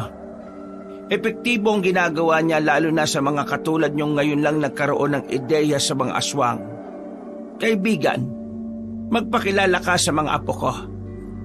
Ako isa spiritual expert. Ako tulong kayo para ginhawa inyo isip.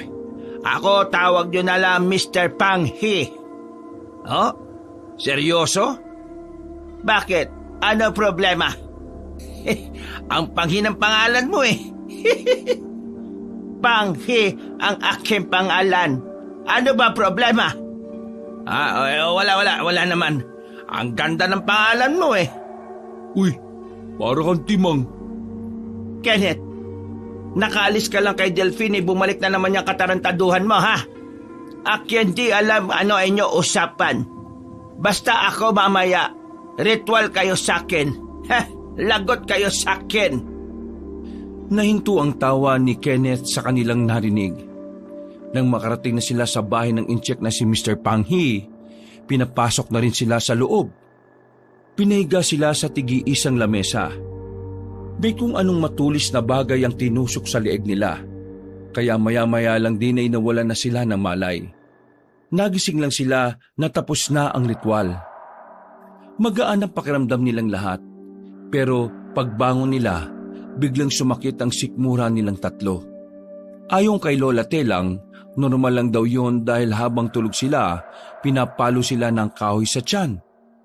Para daw masubukan kung ang mutya ay gumagana na sa mga sandaling yon. At dahil masakit lang naman ang sikmura nila pero walang malalang galos, napatunayan nila na aktibo na ang mga diwa ng mutya. Saglit lang naman sasakit yan. Mauuna nang mawala ang sakit kay Vincent dahil nasa kanya ang mutya. Pag-uwi, kayo pahinga ha. Huwag kayo bangon magdamag buong araw. Saka kayo bangon kinabukasan mga gabi, mga 6:00. Kapag kayo meron ramdam na hindi maganda sa isip ninyo, kayo sabi agad akin. Umalis na rin sila roon matapos ang ritual. Habang nasa van sila ay unti-unti nang nawawala ang sakit sa sikmura na nararamdaman nila. Nagtataka rin sila kung bakit parang sobrang ganda ng mood nila. Parang ang saya-saya nila. Tila ba walang kahit na anong negatibong bagay ang nasa isipan nila. Pag-uwi sa kanilang bahay, agad silang pinagpahinga ni Lola Telang. Nakatulog din naman sila. At kagaya nga ng payo ng inchik, kinabukasan ng gabi na sila nagising. Pero tila naging masama ang gising nila dahil sa balitang bumungad sa kanila.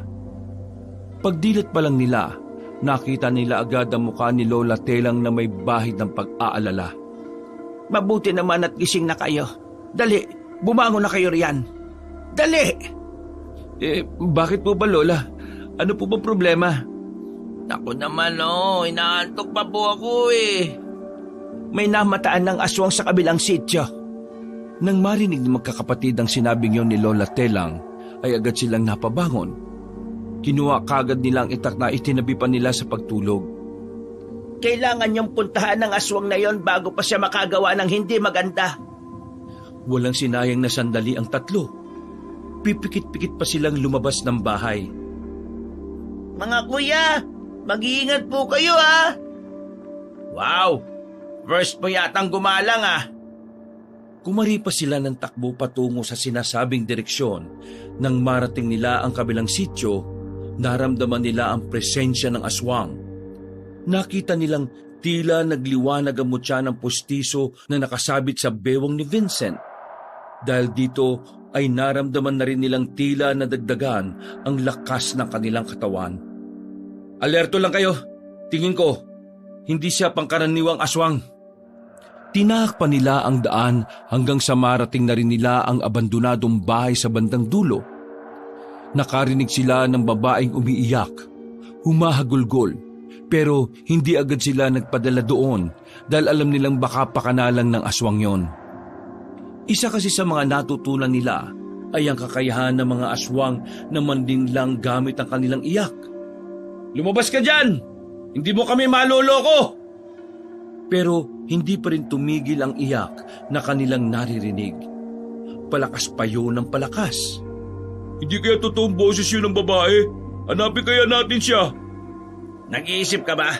Baka mamaya sinusubukan lang tayong lokohin ng aswang. Paano kung totoong babae naman yung umiiyak? Tapos namatay na naman siya at wala na naman tayong nagawa. Makokonsensya na naman tayo nito eh. Sa sinabing ito ni Olgar, ay tila napaisip naman ng dalawang binata. Nagkaroon man sila ng pag-aalinlangan pero mas nangibabaw ang konsensya nila. Kaya sa huli, hindi na sila nag-atubili pang puntahan ng aswang na yon dahil sa konsensya. Nakalimutan na nila ang mga payo ni Mang Delfin na maging matalino sa lahat ng oras. Maraan silang naglakad patungo sa likuran ng isang bahay. Nang sumilip sila sa gilid, nakita nila ang babae nakasiksik sa sulok ng mga kahoy na nakatambak. Miss, ayos ka lang ba? Anong nangyari sa'yo? Yung aswang hinahabol niya ako. Tulungan niyo ako, nandiyan na siya. Nanatiling nakasiksik ang babae at hindi pa rin ito inaalis ang palad sa muka. Huwag ka mag-alala, miss. Nandito naman kami. Hindi ka namin pababayaan. Hindi mo ba alam na magagaling kami? Kapag kami kasama mo, ligtas ka. Nagyabang ka na naman eh. Wala pa nga tayong nakakaharap na aswang ngayon. Miss, gusto mo bang kami ang lumapit sa'yo? O ikaw na lang ang lalapit? Natatakot ako pakiusap. Kayong lumapit sa akin. Sige, ako na ang lalapit. Kenneth, Olgar, magbantay kayo sa paligid ha. Sandali. O bakit, miss? Hindi ba kayo aswang? Ha? Huwag kayong lumapit kung mga aswang kayo. Baka nagpapanggap lang kayo. May sira pala ulo mo eh. Mukha ba kaming aswang? Naniniguro lang ako. Natatakot ako kanina pa eh.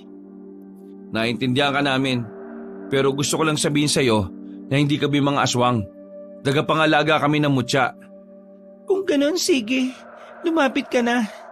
Pasensya ka na, ayokong tumayo. Wala na kasi akong tiwala sa kahit na sino eh. Marahang naglakad si Vincent habang palingon-lingon pa sa paligid. Nang isang dipa na lang ang pagitan ni Vincent sa babae, bigla yung nag-angat ng tingin. Kahit madilim, nakita pa rin ni Vincent ang malahalimaw na mukha ng babae. Nahawakan siya ng babae sa kwelyo. Akmang sasakmalin siya nito pero buti na lang ay agad siyang nakabalik sa katinuan. Sinuntok niya ang babae sa tagiliran na naging dahilan para mamilipit ito sa sakit. Binunot niya ang itak at saka tinagayon sa leeg. Mabilis na bumagsak ang babae. Tagas agad ang dugo nito sa lupa. Kasalanan mo to eh. Kung di sana kami nagpadala sa sinabi mo di sana hindi malalagay sa alanganin ng buhay ng kuya natin. Aray ko, bakit kasi nagpadala rin kayo? Lesson learned to. Kapag may narinig tayong umiiyak, huwag agad tayong maniwala. Mapanin lang pala talaga ang mga aswang. Mukhang hindi lang yan ang nag-iisang aswang ngayon dito sa sityo. Ang dami ko pang nararamdaman. Kaya nga kailangan na nating libutin ang sityo na ito bago pa sila may masaktan na tao. Tara! Bago umalis ay muling tiningnan ni Vincent ang babaeng aswang. Napangisi nilang siya dahil hindi siya makapaniwala na nagawa siyang linlangin ng babaeng yon. Tumakbo sila papasok sa isang kanto. Tahimik ang mga kabahayan. Nakasarado ang mga bintana at pinto kahit na anong oras pa lang naman. Parang alam din ng mga residente na may mga mababangis na nilalang na gumagala sa kanilang lugar. Mga kaibigan, alam kong naririnig niyo po ako. Hindi kami kalaban. Mga manunugis kami. Nandito kami para tugisin ang mga aswang na kinatatakutan nyo. Kaya hanggat maaari, huwag kayong lalabas sa mga bahay ninyo. Pagkatapos niya magbigay ng babala, dito na sila nakaramdam ng mga kaluskos. Mga angil na parang nanggagaling pa sa ilalim ng lupa ang nililikha nitong tunog. Narito na sila. Maganda na tayo. Nababahala ako. Oh, bakit na naman? Naalin lang tayo ng aswang kanina eh. Hindi kaya sinyalis yun na humihina ang mutya? Ang sabi kasi sa atin ni Mang Delphine, kailangan natin magtiwala sa sarili natin. Baka yun ang wala sa atin kaya pumapalya ang mutya. Tama. Tama ang sinabi mo. Yun nga ang kailangan natin gawin ngayon. Mga tol, kahit na anong mangyari lagi nyo lang iisipin na kakayanin natin to. Okay, copy! Nagdikit-dikit na silang tatlo. Hindi nagtagal ay naglabasan na rin sa bubungan ng mga aswang.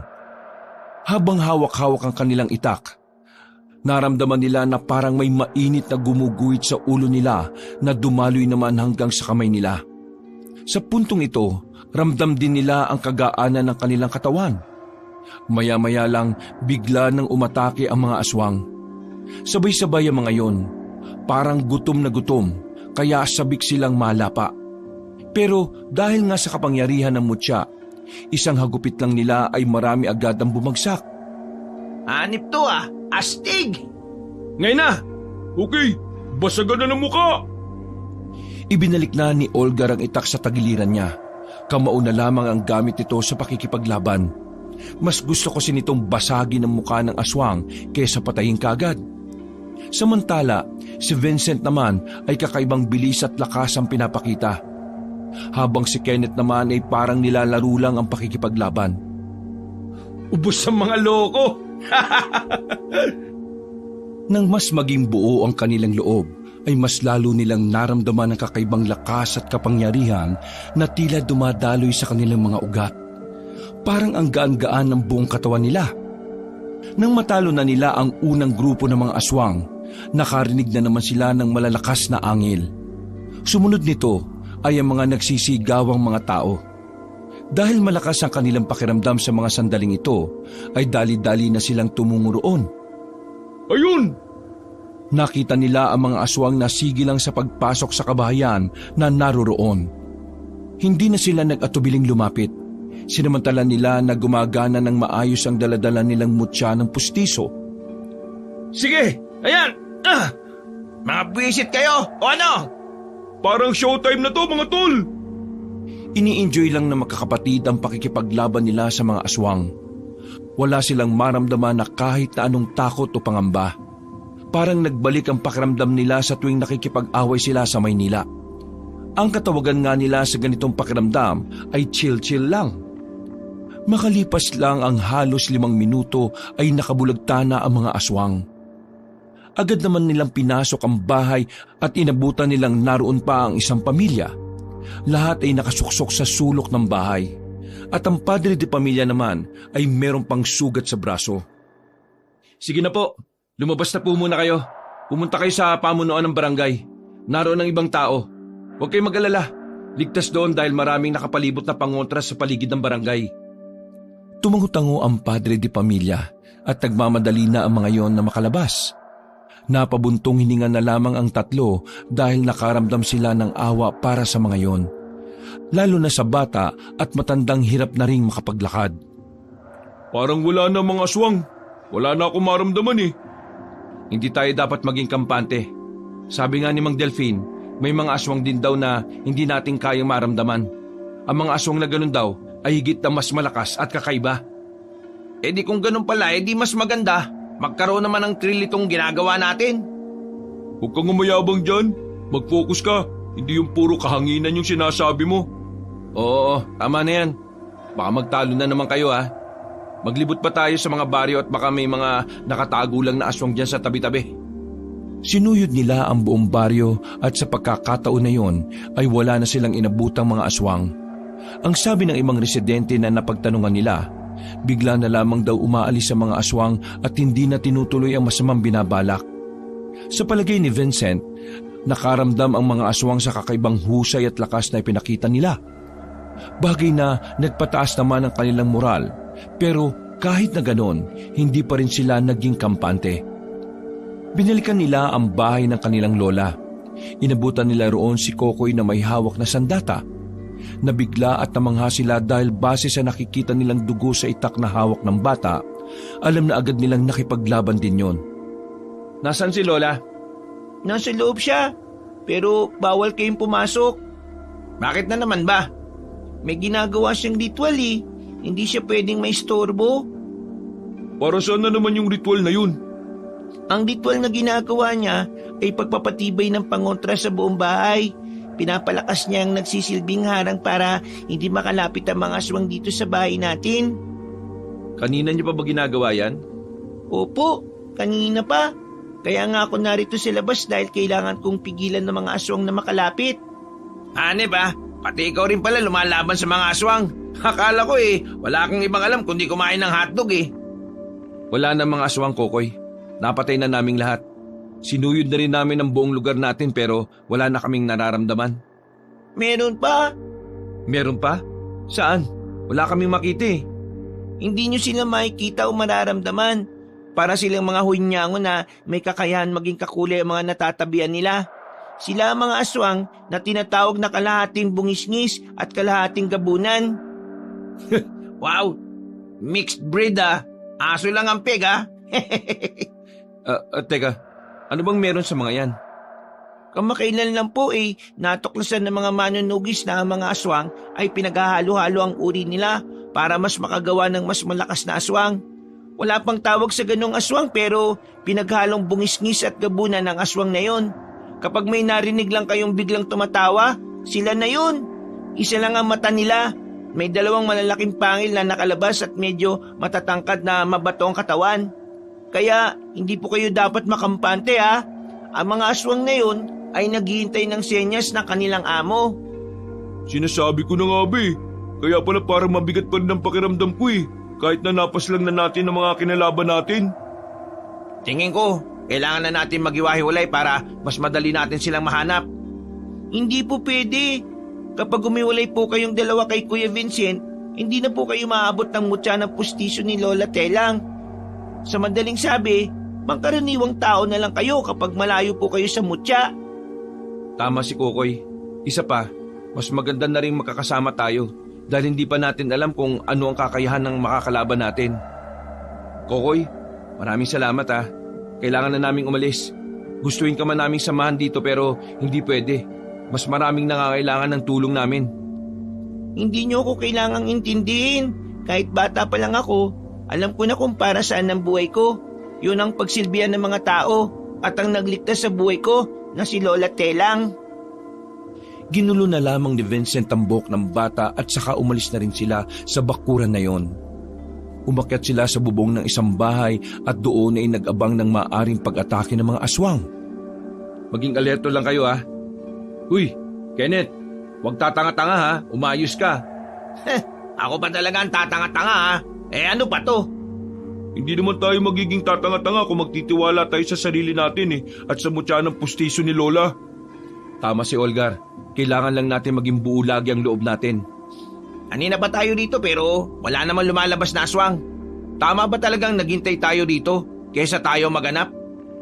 Tandaan mo na ang mga makakalaban natin kaya maging kakulay ang katabi nilang bagay. Hindi natin sila basta-basta makikita. Kung gagala-gala tayo, baka magulat na lang tayo umaatake na sila nang hindi nating nalalaman. Nagbuntong hininga na lamang si Kenneth. Naiinip na kasi ito sa magiging laban nila kontra sa mga aswang na tinatawag nilang mixed breed.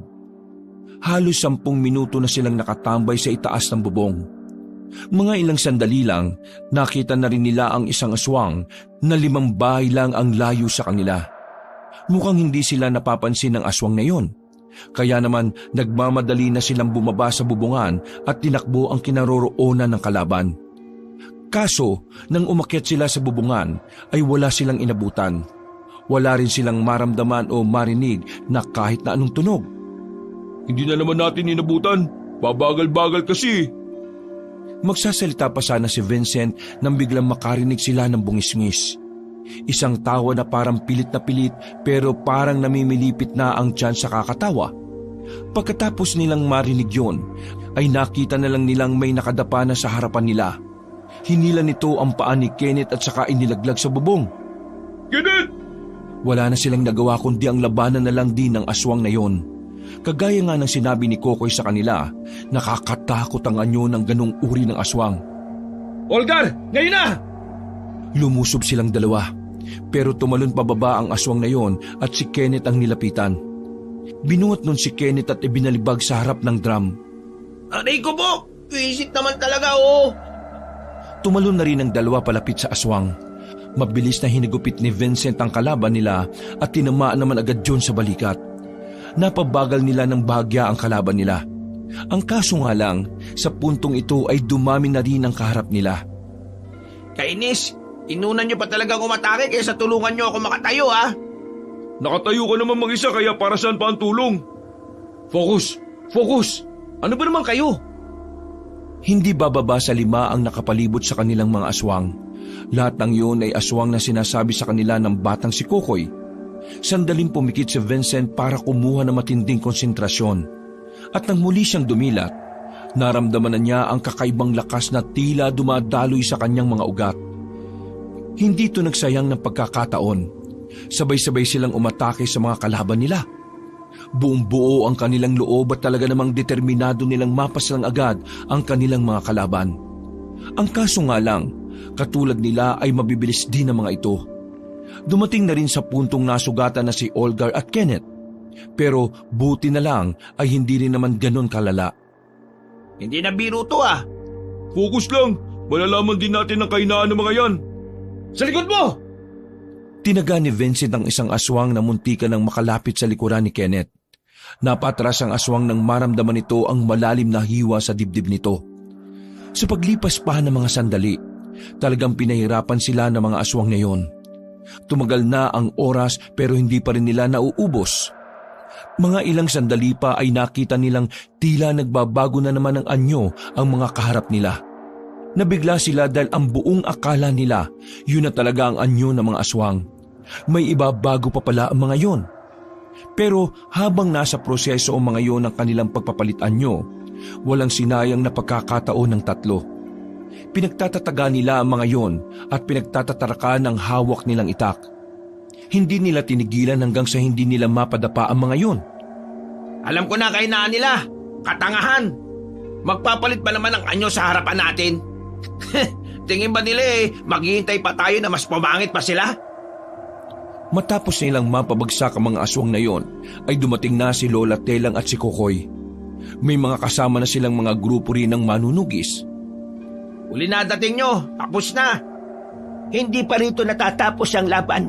Paparating pa lang ang mga tunay na kalaban. Tunay na kalaban? Paparating na sila. kasama ang pinuno nilang si Agram. Napalunok ng laway si Vincent. Medyo kinakabahan siya sa mga sandaling ito. Kahit pilitin nilang maging kalmado, para bang may parte ng kanyang puso na kinakain ng pagkabahala. Bakit ganyan ang mga mukha ninyo? Natatakot na ba kayo? Huwag niyong kalilimutan na ang mutya ng pustiso ay mas lumalakas kapag naniniwala kayo sa kanya. At mas sumihina naman ito kapag nakikita niyang natatakot o nanghihila kayo. Iangat niyo ang mga ulo ninyo para kayo mga batang takot masapak eh. Akala ko ba maangas kayo sa Manila? Hindi naman po kasi kami natatakot, Lola Telang.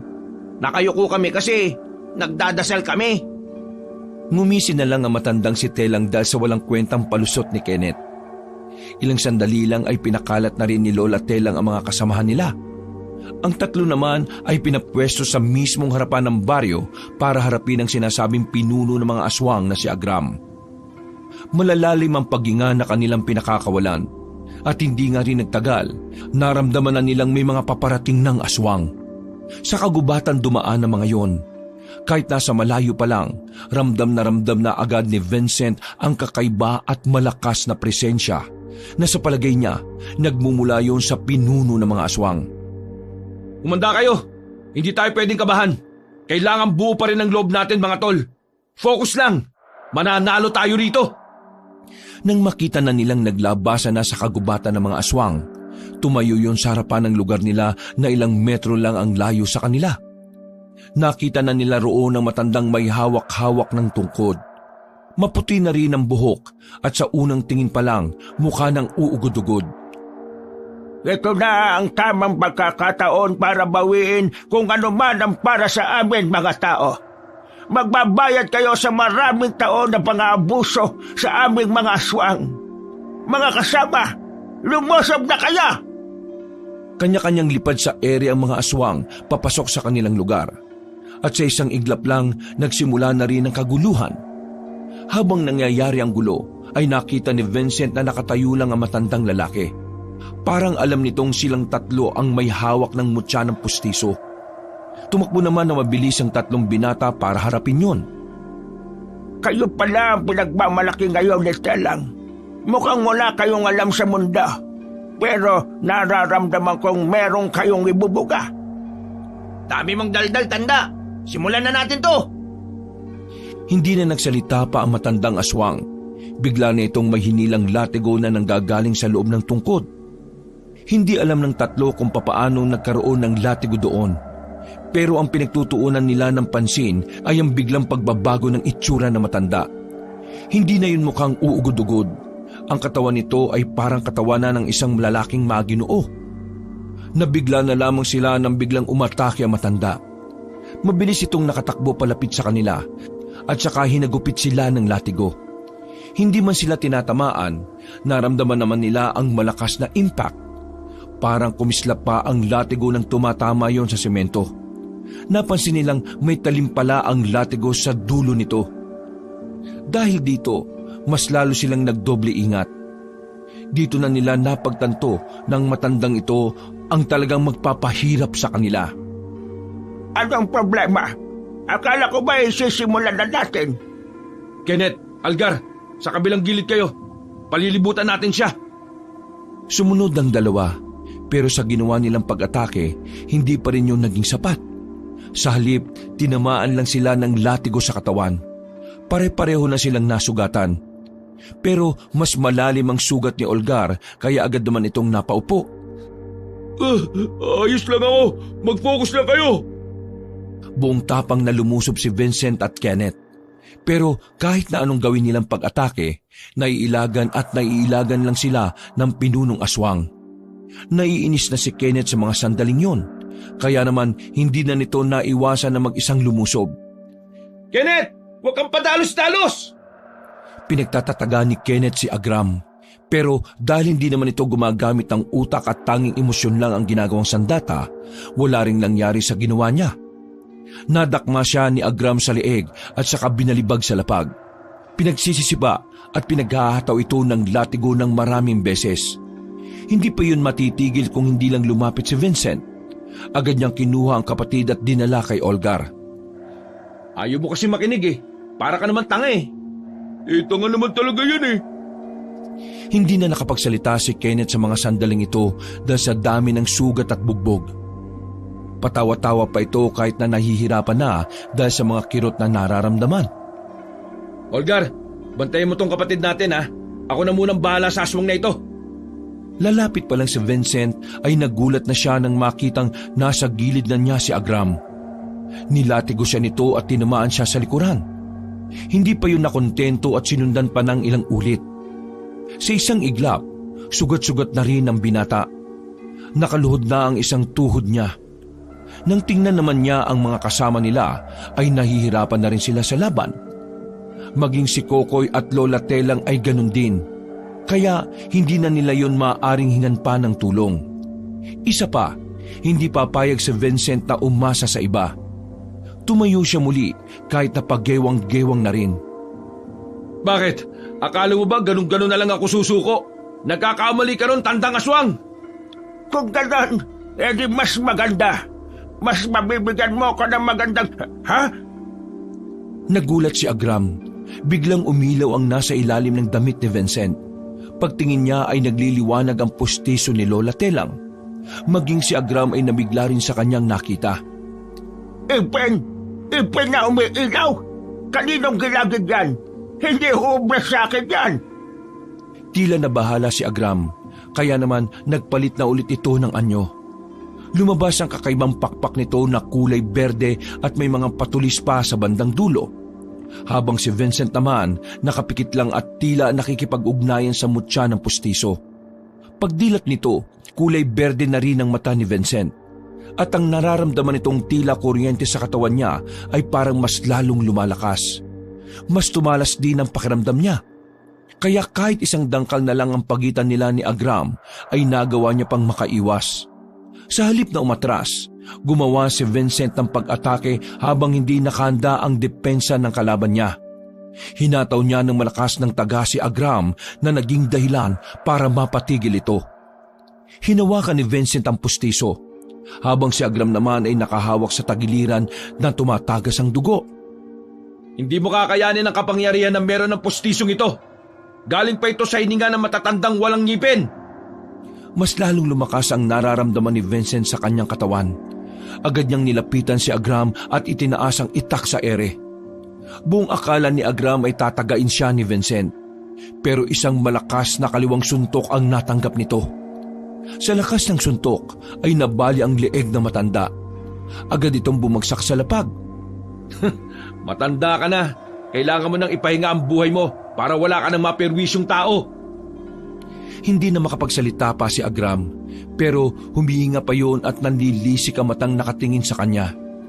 Muli, itinaas ni Vincent ang itak niya at sa hindi malamang dahilan, narinig niyang tila may bumulong sa kanya. Napalagay niya ay nagmumula yun sa mutya. Isang bulong na nagsasabing tapusin na niya ang buhay ng pinunong aswang. Itinarak ni Vincent ang itak sa dibdib ni Agram. At dahil dito, tuluyan na ngang binawian ng matanda. Hindi pa tapos ang labanan noon ng mga sandaling yon, kaya pinuntahan na muna ni Vincent ang mga kasama nila. Tinulungan niya ang mga yon para ubusin na ang mga aswang. At hindi nga nagtagal, ang tagumpay na inaasam ay nakamit na rin nila. Sinunog nila ang lahat ng bangkay ng mga aswang. Ang mga abo ng mga iyon ay ibinaon nila sa lupa at dinasalan para hindi na muling magamit sa kasamaan. Matapos ang laban, halos lahat sila ay nakaratay sa higaan. Kinaumagahan, sugatan kasi talaga ang mga katawan nila, lalong-lalo na ang binatang si Kenneth na nakalimutang gumamit ng utak. Sa kanilang pagkapanalo, natuwa ang kanilang ama nang makaabot na roon ang nangyari. Sa unang pagkakataon, narinig nila ang salitang proud mula sa ama nila. Dahil naipanalo na nila ang laban, may pagkakataon na sila ulit na makabalik sa Maynila. Pero mas pinili na lamang nilang samahan ang kanilang Lola Telang. Hindi lang para lumaban sa mga aswang, kundi gusto nilang alagaan na matanda. Gusto nilang lubusin ang mga oras na kasama nila ito. Bilang pagbawi na rin sa lahat ng sakit ng ulo na kanilang dinulot. Masaya ang kalooban ni Vincent Dahil sa wakas ay naramdaman na rin nilang magkakapatid na meron ng silbi at direksyon ang kanilang buhay. At sa bagong kabanata ng kanilang buhay ay mas pagbubutihin na nila ito. Mamumuhay sila ng may saysay at pagmamahal sa lahat ng taong nakapaligid sa kanila. Wakas.